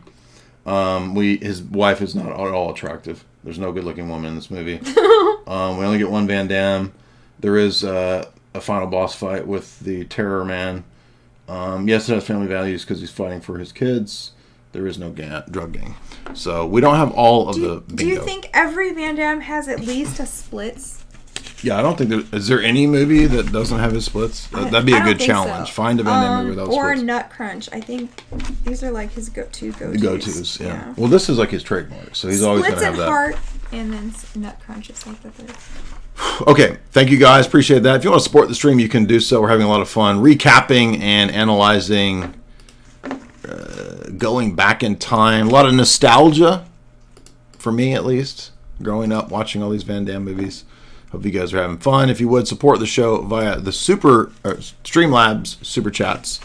If you click over to Streamlabs, you can send a Super Chat and help us. Now, this is a lesser-known Van Damme called The Quest. I had not seen this one. I actually enjoyed it, though. And the drama does not stop because, remember Frank Dux from earlier? The so-called Mossad, CIA, Black Ops assassin hitman? Well, it turns out Frank Dux was not happy with Van Damme's success. And so when Van Damme decided, I'm going to make my own movie with my own story, called The Quest, he got sued by Frank Dux. And although Van Damme was already 0-1 in the courts from Cyborg, Van Damme actually won this one and they threw it out, and Frank Dux did not get to take any of Van Damme's money. But what I will say, even though I thought this was a lot of fun as a preposterous movie, it is a mix of some pretty obvious movies, right? So, first of all, Roger Moore. So here we have Bond stuff coming into play with Van Damme. Roger Moore is I would say he's the major. He's kind of the villain in this movie. You don't really notice that until the end, but Roger Moore kind of ends up being sort of the villain in this. We have again the return of Eastern mysticism and spirituality in this film. We have a quasi-mystic quest going on in terms of what we think is a golden dragon that Roger Moore wants to steal. But for Van Damme, it's actually like going to the Himalayas, to Tibet, right? The sort of ascended masters type spirituality going on here, right? I'm not saying that Van Damme is actually, I don't know what his religion is. He was raised Catholic. I don't know if he says he's, prayed to God, believes in God, but I don't know what that means exactly. But This is Indiana Jones, James Bond, and yeah. Temple of Doom. It's like those clearly. Totally. Right. He goes through a heavy Indiana Jones phase. Yes. Most of the first half of this movie is like Indiana Jones, basically. But this is the one that you thought was really funny, where he's in 1920s gangster New York, and he's like a street man again, a street performer. Was he the clown? He's the street clown who wants to help the orphans. Oh my god. So I think he got that from like Where did Charles he Dickens' Hard Times. Yes. It's Charles Dickens' Hard Times. He really wants to be. And then he's on this boat of pirates. He's like, no, Yeah. today I want to go from the streets helping the orphans, but then I become a pirate. To help the orphans. And then I become a trainer. Yeah. And then I go on a quest to get the golden dragon. It's like, he just like took the adventure movies and said, put it all in there. Literally all of it, Even right? to the dad, right? Was that the one with the dad or not? Which one is he trying to find his dad? His dad. Yeah. I mean, this one is Roger Moore running this British pirate ship. Yeah. Maybe. And then he leaves him at this Thai island, or this where he has to then travel. He trains. We got the sensei. So Van Damme trains here on this island for this match. It's basically Bloodsport set in 1920, right? So eventually they go to Tibet. They're gonna have to fight this super villain guy. This is actually a lot of fun. This movie is goofy, but it's basically just Bloodsport in Tibet in 1920. But it is worth watching. It's a lot of fun. What else do you think? There's a lot of fruit carts getting destroyed. Oh, yeah. Do not be a fruit cart in a Van Damme. He's got a movie, network for of sure. pickpockets at the beginning, like the Artful Dodger. What was the one where was he was great. a Jewish guy with the curls running through? That's the next one. Oh, okay. And they said That's the one with they all said the that crazy they fruit couldn't carts. believe they got him to do it. Like, I was watching the outtakes of that. It was really funny. Yeah. This one has the mysticism of Tibet, because this is when the Tiny Mustache Men followers are in Tibet at the same time, and they have a blimp that they rode there, and Roger Moore steals the blimp of the Tiny Mustache Men to try to steal the golden dragon, which is a literal golden dragon, right? Which Van Damme, being the good-hearted man, doesn't want to steal. He just wants to get the money For his orphan. for the orphans. So it has heart. Indiana Jean-Claude Van Damme, I said. Yes. Yeah. This is it's also Last Crusade. So basically, it's Indiana Jones' Last Crusade and Raiders of the Lost Ark in one. This is the second movie with double in it, right? Double. Now we're getting to right. So we're still kind of like Van was Damme the is other still one? making tons of money, but Double Impact? No.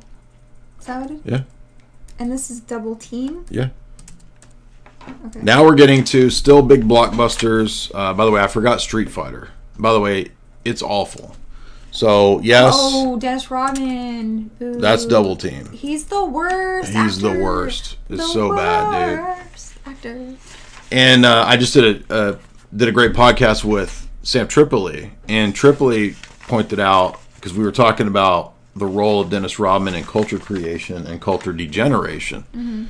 So if you're younger, you might not know or remember that Dennis Rodman was wearing dresses and pushing that stuff in the 90s. Yeah, he wore a wedding dress and all that, remember? And Yeah. he has the worst tattoo of all time, the sun around your belly button.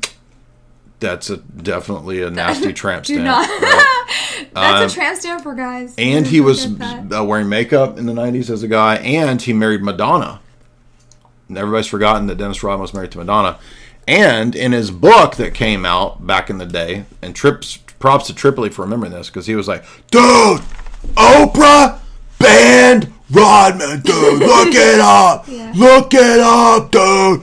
And what he meant was, that was back when it was edgy and gross, it still is, but to talk about sex with TRA and Z. Well, Rodman was talking about that. And it was in his book, and Oprah banned it from her Wine Mom book list. I wish he was banned from movies. But this, just a little side note, Street Fighter is so bad we couldn't watch it. Like, we just couldn't stick with it. This is one of Raul Julia's last movies. He had cancer when they were filming this, which made it really difficult. The movie ended up being a technical disaster, but it actually, I think, made money. So it was still a hit, huh? Was that based on a video game? Yes, but the weird part is that people don't know that when Bloodsport came out, Mortal Kombat came out after that. Mm-hmm.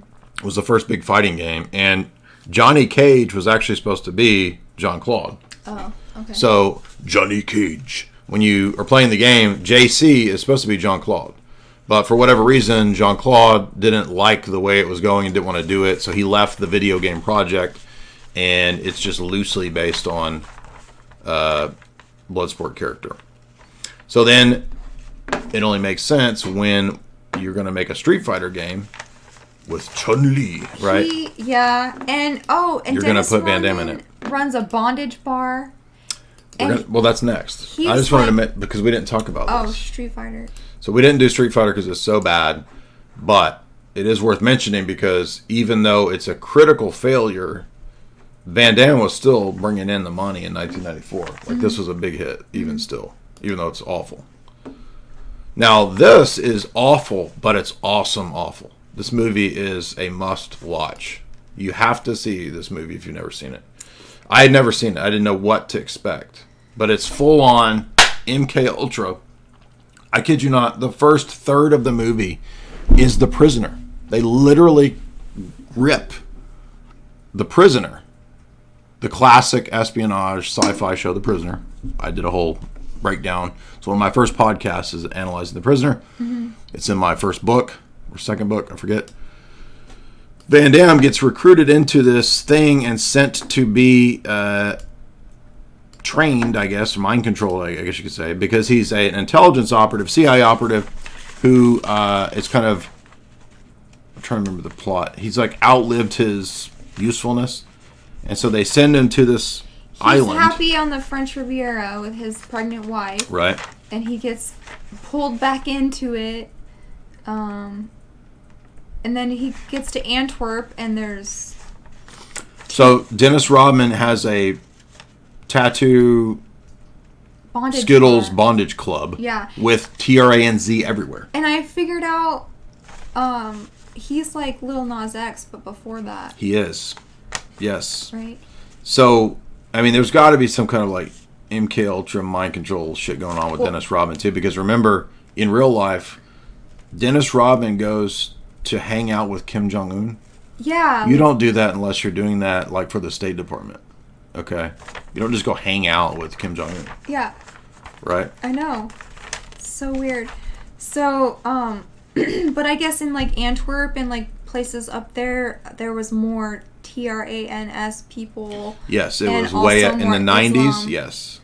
In the 90s. When you see when they're showing you Antwerp in 1997, it's like now. It's Muslims and TRANZ everywhere. It's crazy. It's who knew that we were going to enter into dystopia of double team dystopia in the future? You know what I mean? Yeah. I mean, if you couldn't picture a dystopia like Dennis Rodman's gay bar, but that's where we are in this world. What's interesting about this movie also is that it's very dissociative. A lot of things are just no, it's totally a dream. Yeah. Because you'll be somewhere and then you're somewhere else and you're like, how did we get here? And there's a weird scene. This movie is very baby heavy, and he goes into a hospital where there's all these babies in cribs, but there's no doctor. It makes no sense, yeah. right? So there's an entire hospital of babies and no orderlies why at all. Are they having a fight scene? There's no orderlies at all, just babies just living there. Yeah. Then it turns out they kidnap Van Damme and send him to the island of spies, the spy island of The Prisoner, where you go when you know too much and you can't be allowed to live in the real world. So, by the way, if you've never watched The Prisoner, I highly recommend it. It's one of the best TV shows ever, in my view. It's a really great 17-episode TV show. It's very sophisticated. In fact, they were telling you, even at the time, that really a lot of this stuff is dialectics, managed and controlled dialectics. The show is all about MK Ultra Mind Control in the 1960s. It's a very famous British TV show that was very influential on a lot of shows. And it's about panopticism, as you can see there. It's got it all. So that is literally what they're pulling from in maybe the second third of this movie. So this movie totally switches. Like, it goes from... Ew, there's the belly Yeah, button. there's Jamie's favorite tattoo. And he has a belly button ring. Oh, what a douchebag. Right. And then it goes from all this Dennis Rodman degenerate Rodman, to the prisoner. Now he's on an island, and there's a panopticon where this spy Illuminati analyzes and basically runs everything. And part of their crew is Mickey Rourke, who's the bad guy. There's like an Illuminate confirm, the top spies and assassins in the world. They're running shit. They've got Van Damme on this island, and Van Damme's got to figure out how to get off of the prisoner island. And on the prisoner island, it's like ex-agents and ex-bad guys living. They're all because they're all part of the system. So it's like James Bond living with Blofeld, and they just kick it, right? Ex-agents and bad guys together, exactly. Yeah. And they run a giant think tank database supercomputer internet thing that supposedly keeps the world safe from terrorism through panopticism, but they're actually, the Illuminate confirm. They analyze and interpret data at all times in all ways, so there's already like a simulant world systems supercomputer thing going on. Jamie put Dennis Rodman as the worst actor. What is Yaz? They talk about... Is that his name? I think his name is something like Yaz. It's really stupid. Dennis Rodman says, you can send an email message on a Nokia phone. You can send an email message. Well, mention MK Ultra, there's a bunch of butterflies, so they mention, I have your butterfly, and wife has a butterfly tattoo. Oh, there's... In this? Yeah. There's a lot of butterfly symbolism? Yeah. Okay. And, there's one of the grossest things ever. He had to peel his thumb off. Ew. Remember, he had to peel his thumbprint off To get off the island. Now, there's an interesting sequence where they go to, I think it's, they're in Rome, and there's cyber monks. There's a secret society of Franciscan monks who are cyber hacking monks. And there's a joke because they're looking at prawn. You remember that? Mm-hmm. And then they have a giant fight with Mickey Rourke in the Coliseum, and there's all these weird parallels to Van Damme and Rodman being, they're like the Christians being martyred in the Coliseum. Oh, there's exactly. there's really bizarre references. Yes, there's cyber monk spies collecting data on Rome for 500 years. Right? And Well, they this is didn't very, have the computers for 500 years, Yeah. but they would have been. There's a They're secret secret. society of monks that are studying and collecting data on Rome, and that's how. And by the way, why are they friends with Dennis Rodman? Well, it makes perfect sense. Sounds like the Roman Catholic Church today, for sure. Yeah. Right? I remember, and there's a bunch of Coke machines everywhere. Coke is all through this movie. Obviously, Coke paid for advertising. The Coke machine saved them Yeah. at the end. And then Dennis Rodman does a big poof of he does a magic He thinks trick. he's at the like end. David Dude, Blaine or it's something. so gay, dude. It's Dennis so stupid, Rodman right? Blaine. It's really... But I mean, it's worth watching for the espionage stuff because once again, we have CIA mind controlling MK Ultra. Dude, Replicant was crazy.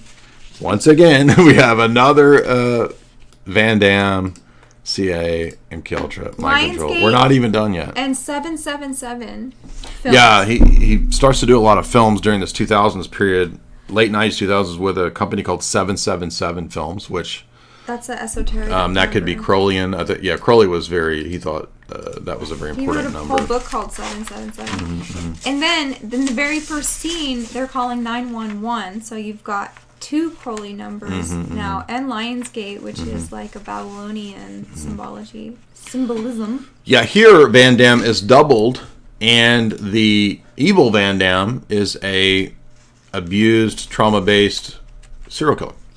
Right. He's kind of like that boy from Cell. He is like that. That's a great analogy, yeah. So he was Right. a bad boy who was raised by a bad mom, and now he goes around killing bad moms because he's a bad boy. There you go, 777 Films. Yeah, and the first scene of this movie was so gruesome. I was just like, dang, so many this one's of pretty- these horror movies are literally just slicing up women. Just killing the women, whole right. time, stomping on their Yeah, face. And, well, don't get us on the algorithm destroyed, but yeah, they're pretty bad. I mean, but this guy wants to kill because, as in the words of Frank Black, he sees the need to kill his mother. He sees vengeance in killing his mother. His mother abused him. His mother is like a god figure to him. Right? Yeah. If you've never seen Millennium, that's Frank he's Black. taking vengeance on his abuser, but The killer is taking vengeance on his mother. yeah. And he's called the Torch because he burns them. Yeah. Let's see. Jean-Claude Van Doppelganger. There you go. Not bad. Yeah, Evil Van Damme looks like Tommy Wiseau, basically. Pretty But much. actually, there he is right here. He did a good job being bad. Like, not a lot of guys who play heroes can be the No, bad guy. I do have to say, Van Damme is by the late '90s and 2000s. His acting is actually he's gotten better. He right? creeped me He's out. actually okay at this point acting. Yeah. I mean, he was always good at martial arts and this kind of stuff, and Uh-huh. but like the acting was kind of wooden, obviously. But now he's all right. I'm trying to get a good picture of Evil Van Damme, but I can't find. The other thing that's funny about Van Damme is that you can tell he likes to go to like classic, like, let me wear a wig and glasses, then I'll be the bad guy. He's You know very what I mean? alias. It's very in his costume. it's super simple stuff. Like, Yeah. let me be a clown. My disguise is My long, disguise long hair. is me wearing a wig. Yeah. He wears wigs all the time. Yeah. He likes to wear a wig to be the other guy, the bad guy. It's very simple, but it's Wear a funny. disguise of sunglasses. Check it. Womb Claude Van Damme. Yeah. Yeah, so there's basically a cloning compound. So here's the thing. It's a preposterous plot, but they have created a clone from serial killer Van Damme. And I forget this guy's name, but he's Daryl's brother in Lost, right? He's tasked with... Look at him in the pod. He's tasked with raising John-Claude Van Damme. And he's like total multi-pass. He's born brand as a new. yeah. He's Lilu from Fifth Element, and he's totally stupid. He doesn't know how to eat, but he can fight. Yeah, they teach him videotapes of like how to do. They make him watch karate. gymnastics videos. Oh yeah, but he so doesn't he can know do how the to spin eat. thing, but he can't sit at a table. He's like a chimp or something. And so Daryl from Lost takes him home as like his pet.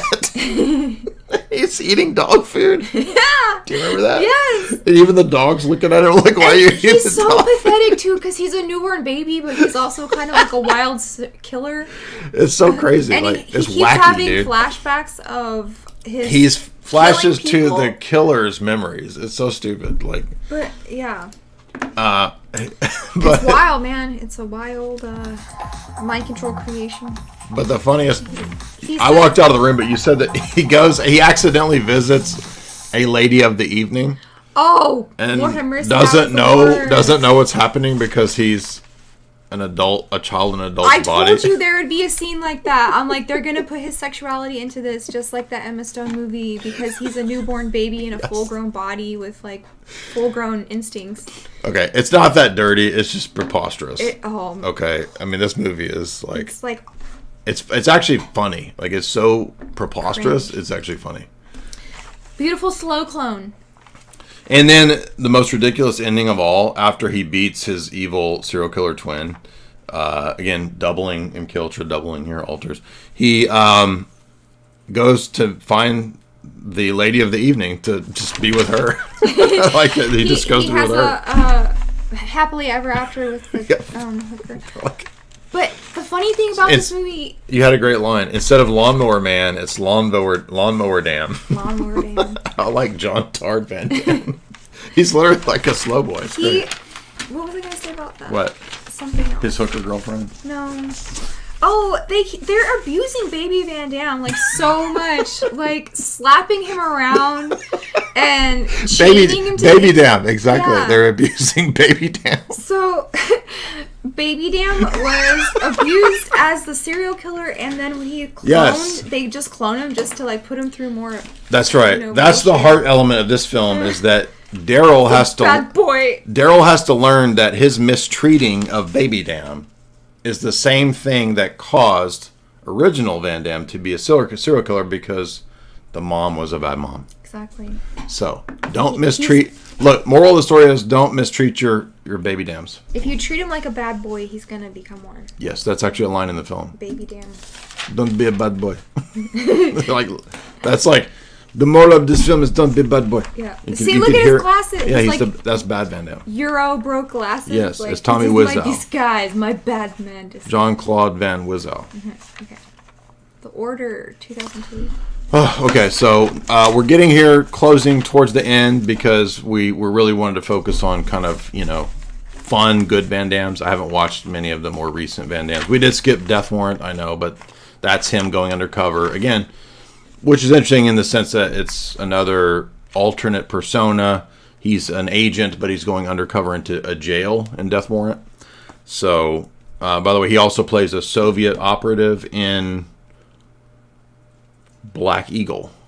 So look, pretty much every Van Damme movie is in some way connected to intelligence operations. That's what's crazy. Yeah. This one is a really bizarre one because just like we have one of the last films, I mean, towards the end of the career of Roger Moore, this is one of the last films towards the end of Charlton Heston. Going to be in a Van Damme movie. So we have Charlton Heston in a Van Damme movie, which is one of his last films, I think. His teeth were grossing me out. What did you put Pure Mood CD? Because the soundtrack to this was very like Pure Moods, and then the Crusades. It started in 1099. This one is crazy. I mean, like It's this got one. Templars. We got Sacred Text, Gnostic, Esoteric, Holy Blood, Holy Grail, Templars, Israel.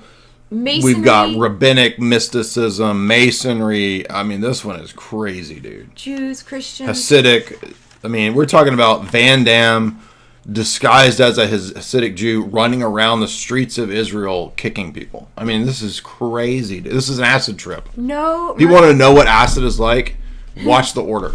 No merchant's cart is safe in this movie. Again. Did you mention it's an apocalyptic cult? I don't know, did It's like Order of the Solar Temple, dude. This is crazy. I? Oh, yeah. Order of the Solar Temple. It's got a fake flag in it. And Pryor is on This it? is crazy. Okay, so he's... Oh my Again, God. he's the lovable thief, right? With the golden... Well, 777 films. Okay. he's stealing that Fabergé egg of Tsar Well, it starts in the Middle Ages with the Templars, right? So Yeah. the Templars have some Templar secret buried underneath the temple, of course, right? So it's the Templar mythology. 1099, it's the First Crusade. Mm-hmm. The Templars composed some sort of secret mystical text that's about a Messiah figure that's not Christ. It's an alternate Messiah named Valiant. Somebody Valiant, some French guy who is the founder of a new religious sect that includes Muslims, Jews, and Christians. Masonry, Gnostic Masonry. Yes, this is the one that's also like Indiana Jones with his dad. Right? Yes, this is Last Crusade. Correct. John-Claude is he's trying to find his dad. Exactly. Yeah. Good memory. Yeah. So basically, just like Indy's looking for his dad, Sean Connery, Jean-Claude is trying to find his dad in Israel. There clearly is a lot of. I mean, don't just go film a movie in Israel without getting permission from the IDF, I guess, right? I mean, the Israeli government. So this one's just crazy, but there's obviously an element of Holy Blood, Holy Grail, an element of Last Crusade, Indiana Jones' Last Crusade. His dad is. We fast forward to the future. Van Damme's dad is an archaeologist who has discovered what he thinks is the solution to figuring out where this religious sect is and what their secret is, right? So he's going to figure out what the Templar secret is. How do we have two Van Dammes? Remind me of that here. Didn't he play a character in the old times? Oh, good point. So even here we have the Van Damme multiplier because Van Damme was La Valiant in the Middle Ages. So doubled or reincarnated, I don't know. Van Damme's a cat burglar in this. I forgot. Yeah. So he's a cat burglar, but he has a good heart, right? The cat burglar with a good heart who just wants to find his dad lost in Israel. Who took his dad, right? Here's the map to the secrets of the Templars, right? So, Oh, look at that cult. yeah, it's crazy because when he gets there, yes, he destroys fruit carts. Spy movies, you always Water got to destroy bottles, fruit carts. baskets, fruit carts, luggage, barrels, Boxes are destroyed. Right. Nothing that was stacked up in an orderly fashion was safe.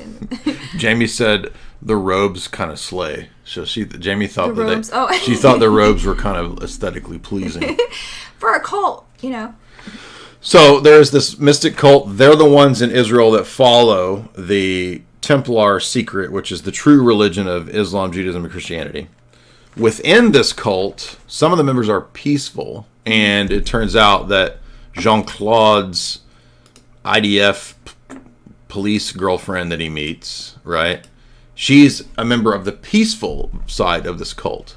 But the cult has a faction that are terrorists run by the alien bounty hunter once again. It's the alien bounty hunter, right? And it's funny because you could tell this robe is like, it's like a little bit of Orthodox, a little bit of Muslim, and a little bit of Jewish high priest. It's like a perfect aesthetic and mix. like Simpson's Stonecutter thrown in there too. So Van Damme finds his Jewish chick here, and they kind of have a little bit of a vibe going on. She was right, like when he was trying to get in and she was suspicious of them. She said, I think you're maybe a cat burglar. Or you're up to something, and then Charlton Heston comes in and is so How rude dare to her. you, yeah.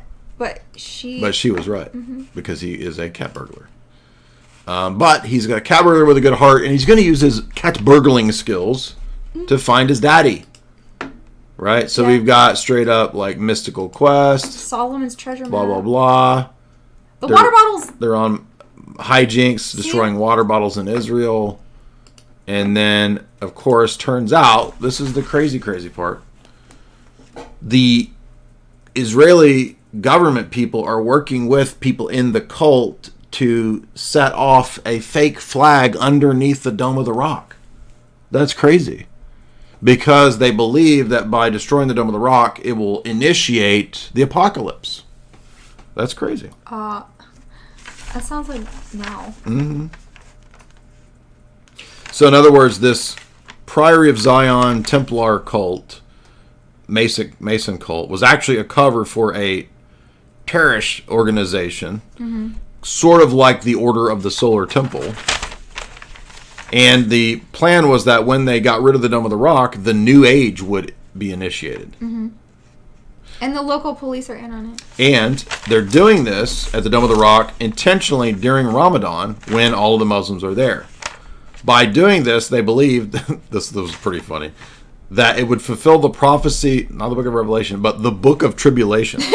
So Hollywood loves to make up these like Bible verses and texts which are totally fictitious. The Book of Tribulation. The Book of Tribulations. Right? Saint John Hagee, Book of Tribulations, Chapter 3. Turn to the Book of Tribulations, Chapter 3. The Blood Moons of Israel.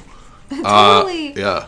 That's where you find all the kooky blood moons. And do you remember this one has like the challenges when you go into the catacombs? Exactly. Just like Last Crusade. Yeah.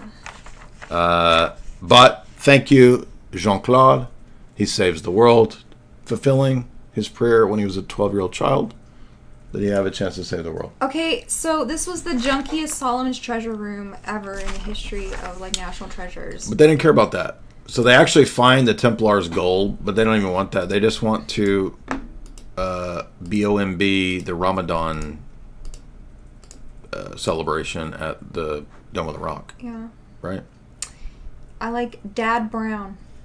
His dad is Dan Brown. It is. This is interesting Dad because Brown. This is prior to Dan Brown, isn't it? Yeah.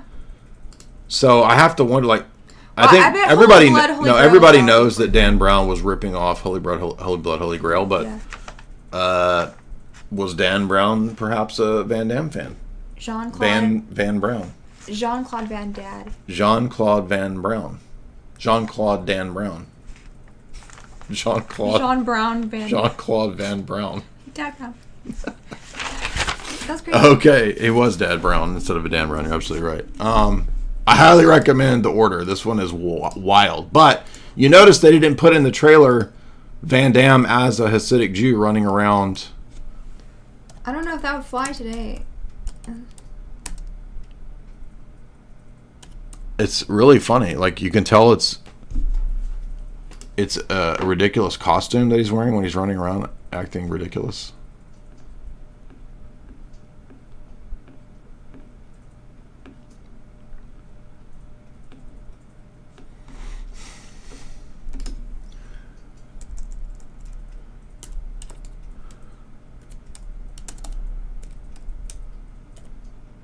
You might have to put in the name of the movie. No, here it is, right here. Oh, okay. Van Damme movie, The Order, is Indiana Jones, but with a Jewish spin. Best movie ever. Yeah, so you get the idea here, and he has to disguise himself when he's running around, and he's dressed up like a Hasidic Jew doing a bunch of roundhouses. It's so ridiculous. If you listen to the commentary on the movie, the producers, and they're all laughing. They're like, we couldn't believe we got him to do this. It's so ridiculous. Mm-hmm. Right? Mm-hmm. Let's see if we can get a picture of it, of him running around doing this, acting ridiculous. Watch this. I don't know why they got Sister Act. Look. There he is. But then he's doing roundhouses. That's a kosher roundhouse right there. You know what? Right? It's very much like Chuck. Also, his career is like that TV show Chuck. Yeah. Yeah, Chuck is about the whole espionage thing. And when we get to Jean-Claude Van Johnson, we're almost to that, the more recent TV show. Here he is running around fighting people. He's even got the curlies on. Right. If you want to support the show, by the way, it's that alone is actually makes it funny and worth watching. The Order, it's actually really funny. You can support the show right here via Streamlabs. Shut it down. Shut it down. That's funny.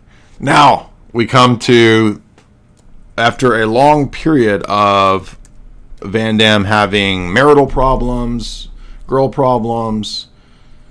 He's kind of laying low. There's not a whole lot of hits popping off from about 2000 to 2008. Van Damme gets talked into doing an art house type independent film in France, which ends up being a very big hit. Internationally renowned. People love it. It's the first film where, I forgot The Legionnaire. The best, this is actually a really good movie. It was not what I expected. I forgot this one. In 1998, he did a film called Legionnaire. And if you're looking for actually just a very atypical Van Damme movie, there's not a whole lot to analyze here. It's basically the period of French colonialism. It stars Carson, the butler from Downton Abbey, as sort of the villain. He chases down Van Damme through France, and then Van Damme has to escape by accidentally sort of getting signed up into the French Foreign Legion. He's sent to Africa to a colony, and this is more of like a serious action drama. It doesn't have the goofy, the wacky. It's a pretty good action drama movie. It's just kind of like an English Patient type movie. It's not. Yeah, there's no goofy, no love story really. I mean, he's trying to get back to his girlfriend. It's a brotherhood. Yes. Band of so brothers. It's got. No sense. We have a drill sergeant in the Foreign Legion. Oh, that's true. No nut crunchers, I don't think. He might do the splits, maybe not. It has heart. There is a girlfriend at the beginning. There's no multiple Van Dammes. There is no final boss. You think it's going to be the Muslim desert tribe guy, but he's not. Pretty much has good values, and there's no gangs. So very atypical, but actually a really good action drama.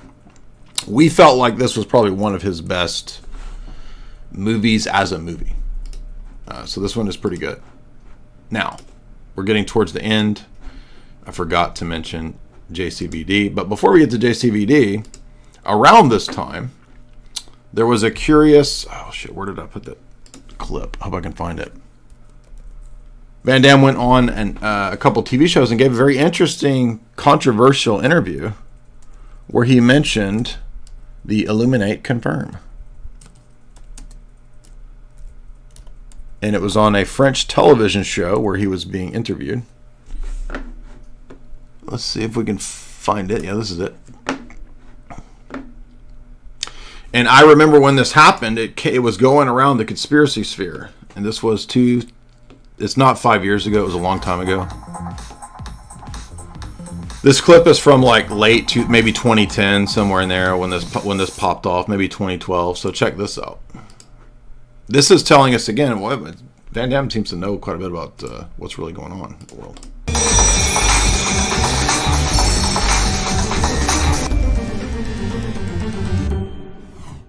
Voilà, Ted Cruz, qui lui c'est la droite évangélique, religieuse, etc.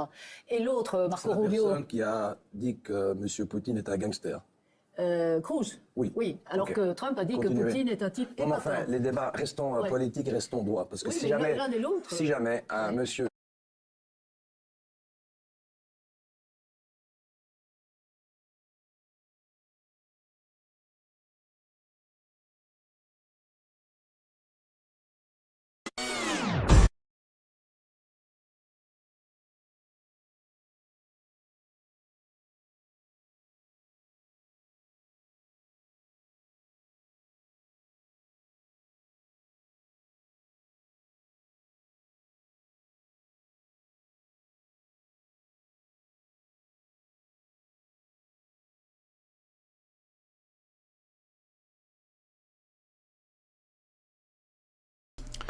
So unfortunately, this is the clip that is not translated in English subtitles. You can go find a version of it somewhere. It's just not easily accessible. I might have to pull up. Yeah, I think I had to pull up Yandex, or probably should use Brave browser to find this. But let's try it this way, because this has been scrubbed.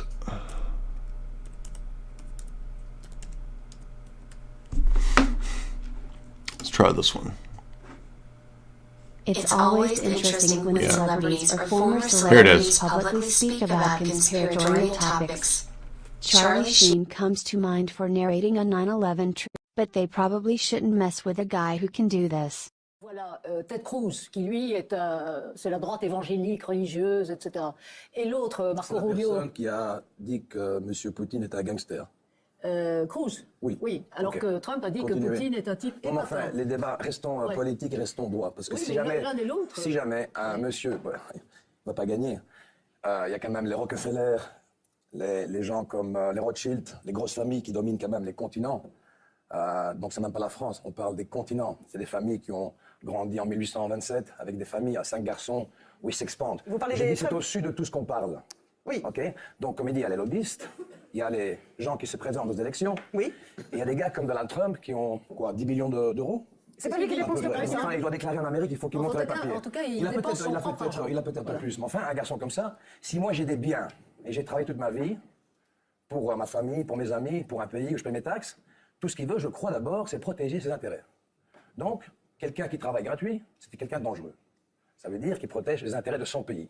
Bon, c'est vrai qu'on a des problèmes avec le Middle East, mais ce qui dit dans un sens, se retirer du Middle East, c'est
He said all is uncreated mute button. All those uncreated mute button. Yeah, so I have to go back and if I play a clip, I have to go back and forth between mute and then anyway. So long story short, I meant to say there's a great sequence in JCVD where he dissociates and he talks to the camera. It's very meta, and he talks about how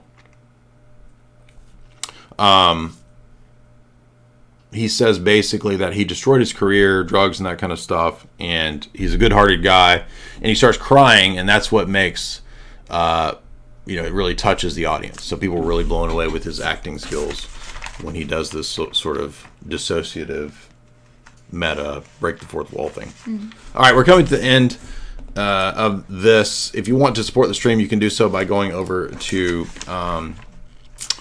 Super Chat is amazing. Wait, there's so many. Well, sometimes when I click the unmute, it doesn't register, like because the computer gets a little slow. And so I click it and I think it's unmuted, and then I keep going and it just never did register. It's not unmuted. Put the chat back. So that's why that happens. It's not because I'm trying to do it. We should be back now. It's not 30 minutes. Are you serious? 30 minutes? No. They're joking. It's just right? since you played that clip, I'm sure. Which clip was it? I don't remember. I'm lost in all the clips. I can't remember. We're drunk on JCVD. Oh, the Rothschild clip. Yeah. Okay. So last of these is we're going to talk about Jean-Claude Van Johnson, which was one season of a TV show, a comedy show, but really funny. And once again, what's going on here? It turns out it was 6 minutes. Yikes. Well, did you hear the Van Damme clip? I mean, did you hear him talking about the Rothschilds? Did you guys hear that? It is the computer. I need a new computer. It's not a boomer. I'm not a boomer. I'm a millennial. I promise you. It was the Rothschilds. Rothschilds. Hey guys, did you hear him say the Rothschild clip or not? Because that should have played. Not the French clip. It had the English translation when I found it on Yandex. It didn't play? Kind of. Wait, go back. As soon as he mentioned the little hats. Said we read what Van Damme said. We heard the clip, then nothing. Okay. So you did hear the clip? Yeah. How can they say no? Just keep going. Anyway, I put the clip in the chat. So Jean-Claude Van Johnson is 2016. This was actually a really good TV show. This was super enjoyable just because we had watched all of the movies recently. Yes. So we got all if the you watch inside these, jokes. you will definitely love this. You're going to get all the inside jokes. It's very funny. And this is where you really see how much Jean-Claude Van Damme is like super self-aware of his idiosyncrasies and the things in his career. You can tell he's able to laugh at personality. himself, right? Yeah, he doesn't take himself too seriously because he wouldn't have done this because it's all really kind of making fun of the whole of the career. Yes, it's of very Jean-Claude. tongue-in-cheek of the action hero trope. Yeah. But it has a twist that's really It's interesting. got a great twist. Ridley Scott, oddly enough, I think was one of the producers on this, which Ridley Scott hasn't made a good movie in forever. The whole plot, get this is crazy. It's very esoteric Hollywood because basically Hollywood is the CIA. And the people in Hollywood who are the agents are the handlers also to CIA operatives in Hollywood. And the action stars are the operatives. The action stars are the operatives who do missions under the cover of film productions. Just like Argo. Which is exactly what Argo was. And actually, it's not the only example. There have been many examples of this. Let me give you another example, which you guys have probably heard me mention over the years. And I got this from Mark Hackard. Shout out to Mark Hackard. The Dolph Lundgren movie, Red Scorpion from 1988. CIA espionage, Cold War themed movie. Who's the writer? Jack Abramoff. Who is Jack Abramoff? Why, he's the famous DC lobbyist. And this ties directly into high-level DC stuff. Now, why is that guy the writer and working with Dolph Lundgren on Red Scorpion? In other words, that to me suggests the very theme of this TV show, Jean-Claude Van Johnson. So, yeah, and it's interesting that they're having a operation under the guise of a film crew, and even the makeup artist is his partner. So She's it's also, not just him as the operative. Several people on the crew. set are the mission, right? Like Jamie said, it's very much like Chuck. If you ever watched the Zachary Levi show, where Chuck is essentially working with the CIA, but he works in a GameStop or something like that. Same idea here. Chuck, I thought was a pretty well done TV show, but there's a lot of references to all the stuff that we joked about. So there's the Nut Crunch, the splits come up. The Van Damme multiplier is a huge part of the jokes of this. Which one? There's a vinyl boss. Is that the one where he popped? Who? On the time. Oh, okay, so he played that this guy. The goofy guy. I can't remember his name. He played. You just need to watch this show. That's all I gotta say. They just need to watch it, right? Okay. But again, the key point here is that this is really kind of the theory that I'm thinking here is well, what if some of these action stars actually are intelligence operatives, right? It's actually lampooning that very thing in this TV show. Yeah. The whole TV show is about action stars actually being CIA operatives in real life. But this show is actually really well written and creative and funny. And he's a washed-up actor/agent who's trying to get back in the game, just like he is actually trying to do in real life. It's meta. And Claire Huxtable plays the handler. And what's funny is that just like in The Order, where you have the Israeli situation going on, here the CIA are the bad guys explicitly. Do you remember? They're running the bad guys. Yeah. Eventually, Claire Huxtable tells Jean-Claude, "We run the good guys and the bad guys. What did you expect?" Yep. Right. Yeah. So anyway, everybody should watch this show. It's really funny. We've covered Zoolander, exactly. Yeah. Lolf Dongren, exactly. Thank you guys so much. A lot of fun. Super chats. Let me see if I can, because it was really important, I think, to have that clip. So let me see if I can find it again. And it should have played even though I'm muted, because when I play a clip I have to mute us so that it doesn't echo. So let's try this again. So let me mute me so that it's always interesting when I can play the clip. Former celebrities publicly speak about conspiratorial topics. Charlie Sheen comes to mind for narrating a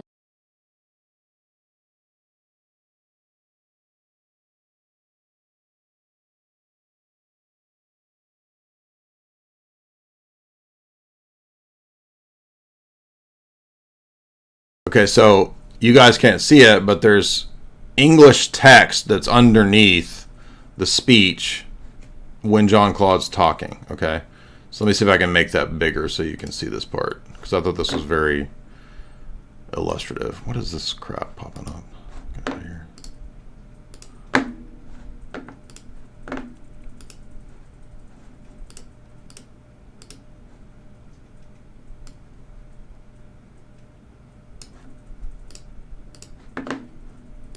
Cruz, qui lui c'est la droite évangélique, religieuse, etc. Et l'autre, Qui a dit que M. Poutine est un gangster. Cruz, oui. Alors que Trump a dit que Poutine est un type. Enfin, les débats politiques restent en droit. Parce que si jamais un monsieur ne va pas gagner, il y a quand même les Rockefeller, les gens comme les Rothschild, les grosses familles qui dominent quand même les continents. Donc c'est dans la France, on parle des continents, des familles qui ont grandi en 1827 avec des familles à 5 garçons où ils s'expandent. Vous parlez des... C'est au-dessus de tout ce qu'on parle. Oui. Ok. Donc comme il dit, il y a les lobbyistes, il y a les gens qui se présentent aux élections. Oui. Et il y a des gars comme Donald Trump qui ont quoi, 10 millions d'euros.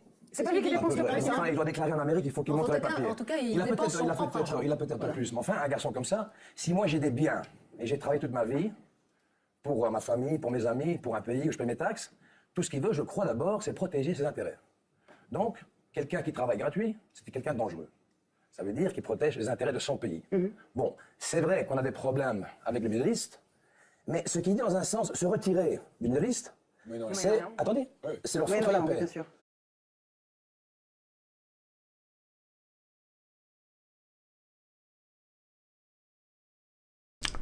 Globalists. The globalists. You see that? The globalists. Rothschild. There you go. And by the way, no, that would have to be, because he mentions Trump, right? That would have to be like 2016. So this would be around 2016. So there you go. There you guys. Hopefully, did you hear it that time? You can see the text exactly. Yeah, they said very The true. globalists. Yeah. There you go. Je m'appelle. JCVD.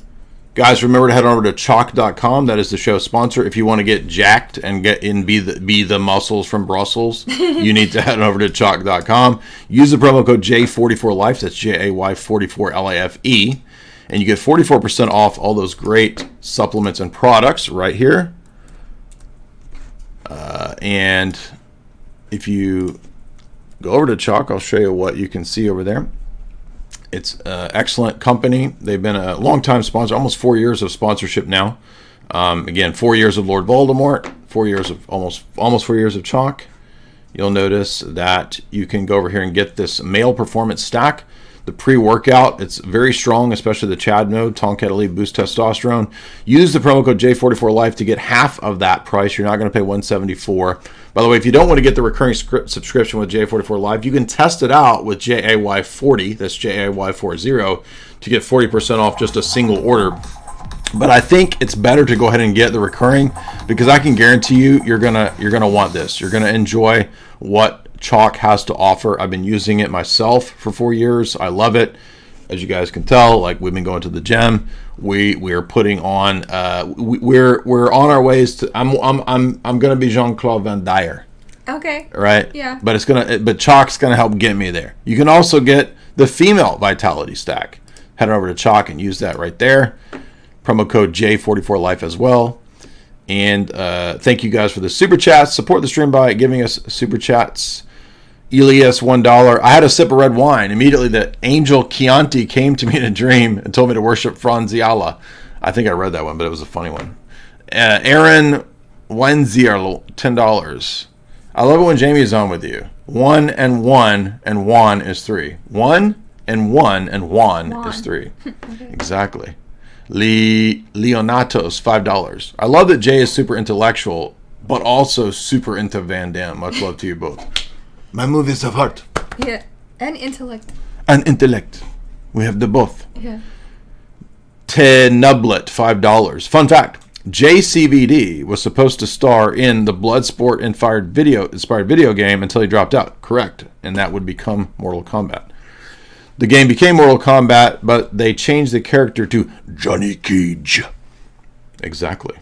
In dire need, $10. Jay, you have pushed from a Protestant apologia towards EO. That's good to hear, man. Your content helped me realize how much I have taken the church fathers for granted. I am preparing to visit a local Eastern Orthodox church very soon. I realize that Protestants are libs and brats. That's because of this right here. This is that JCVD energy that we're tapping into, baby. Chalk.com. Chris G, $10. Keep up the good work. I love these debates that you do. We don't just do debates, bro. We're over here doing JCVD as well. What do you think of that? You're a comedian first. Do you think so? Yeah. Am I a hack? No. But that's okay. I don't mind if I'm a hack, because it's fun. I'm here to have fun. I'm here to chew bubblegum and have fun and kick butt. And I'm all out of butt. And debate and make people laugh. Steven Seagal versus Van Damme. Well, we know who would win that one. Since $25. That's a big fat super chat. Thank you guys for that. Appreciate that. Again, if you want signed copies of the book, head on over to jaysanalysis.com. If you like this type of analysis, I've written 2 books that cover Hollywood conspiracies and film analysis. Esoteric Hollywood 1, Esoteric Hollywood 2. The shop is in the show description. Get signed copies. But thank you so much for that Steven Seagal versus Van Damme. Bobby C sends $5. Thank you so much. And he says, yeah, boy. Bobby C sends $5 and says, you're worse than your Twitter call-ins about unmutes. You're not unmuting yourself, dude. You got me exposed, bro. Bobby C sends $5 and says, Muted exposed. Baze Van Damme. Exactly. Guys, remember we'll be live at Bohemian Grove. So if you head on over to Top Lobster's website and you click on Bohemian Grove. Where's Bohemian Grove at?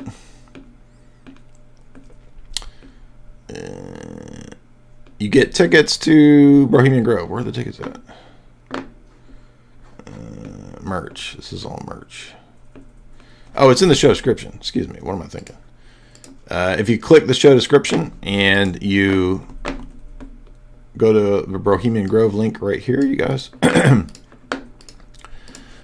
right there, you get tickets to the event. I'll be doing Cringecore. I'll be doing interviews. I'll be doing podcasts, book signing, all of that. Still don't know which day I will be there for sure, but come both days if you can. It's going to be a lot of fun. There's going to be comedians. There's going to be stand-ups. If you guys know, Tripoli was the inaugural comedian at Bohemian Grove last year. This year, I will be there. Leonardo Joni will be there. Elijah Schaefer. I forget who else. So a bunch of other people are going to be there. It's going to be a lot of fun. Get your tickets right there. Jamie, what do you got coming up? We're streaming right now, me and Courtney. So if you like this show, come join us over there on my channel. And So we'll talk Jamie's about podcast is premiering about the UN and their cringy activities, right? Yep. Okay. Guys, also, theology-wise, we'll be doing a theology conference at the church down here. This one. Theology of the Icon. No, we got to give you this link here. So this will be November 8th. It's a one-day conference with me, Father Deacon Dr. Ananias, and Father Vladimir. 3 talks on iconography. And you can get your tickets here. It's not that expensive. It's just a intimate little event there. So get your tickets right there for Theology of the Icon, November 8th. And I need to put on the website what the live events are. I keep forgetting to do that. But thank you guys. I hope you enjoyed Damme-a-Ganza. It was a lot of fun. Mm-hmm. What'd you think? Splits. You're a black belt now. Splits. You've got a black belt in splits and Van Damme. Splits on motorcycles. Like that. John Woo. Yeah. All right, everybody have a good night. Bye.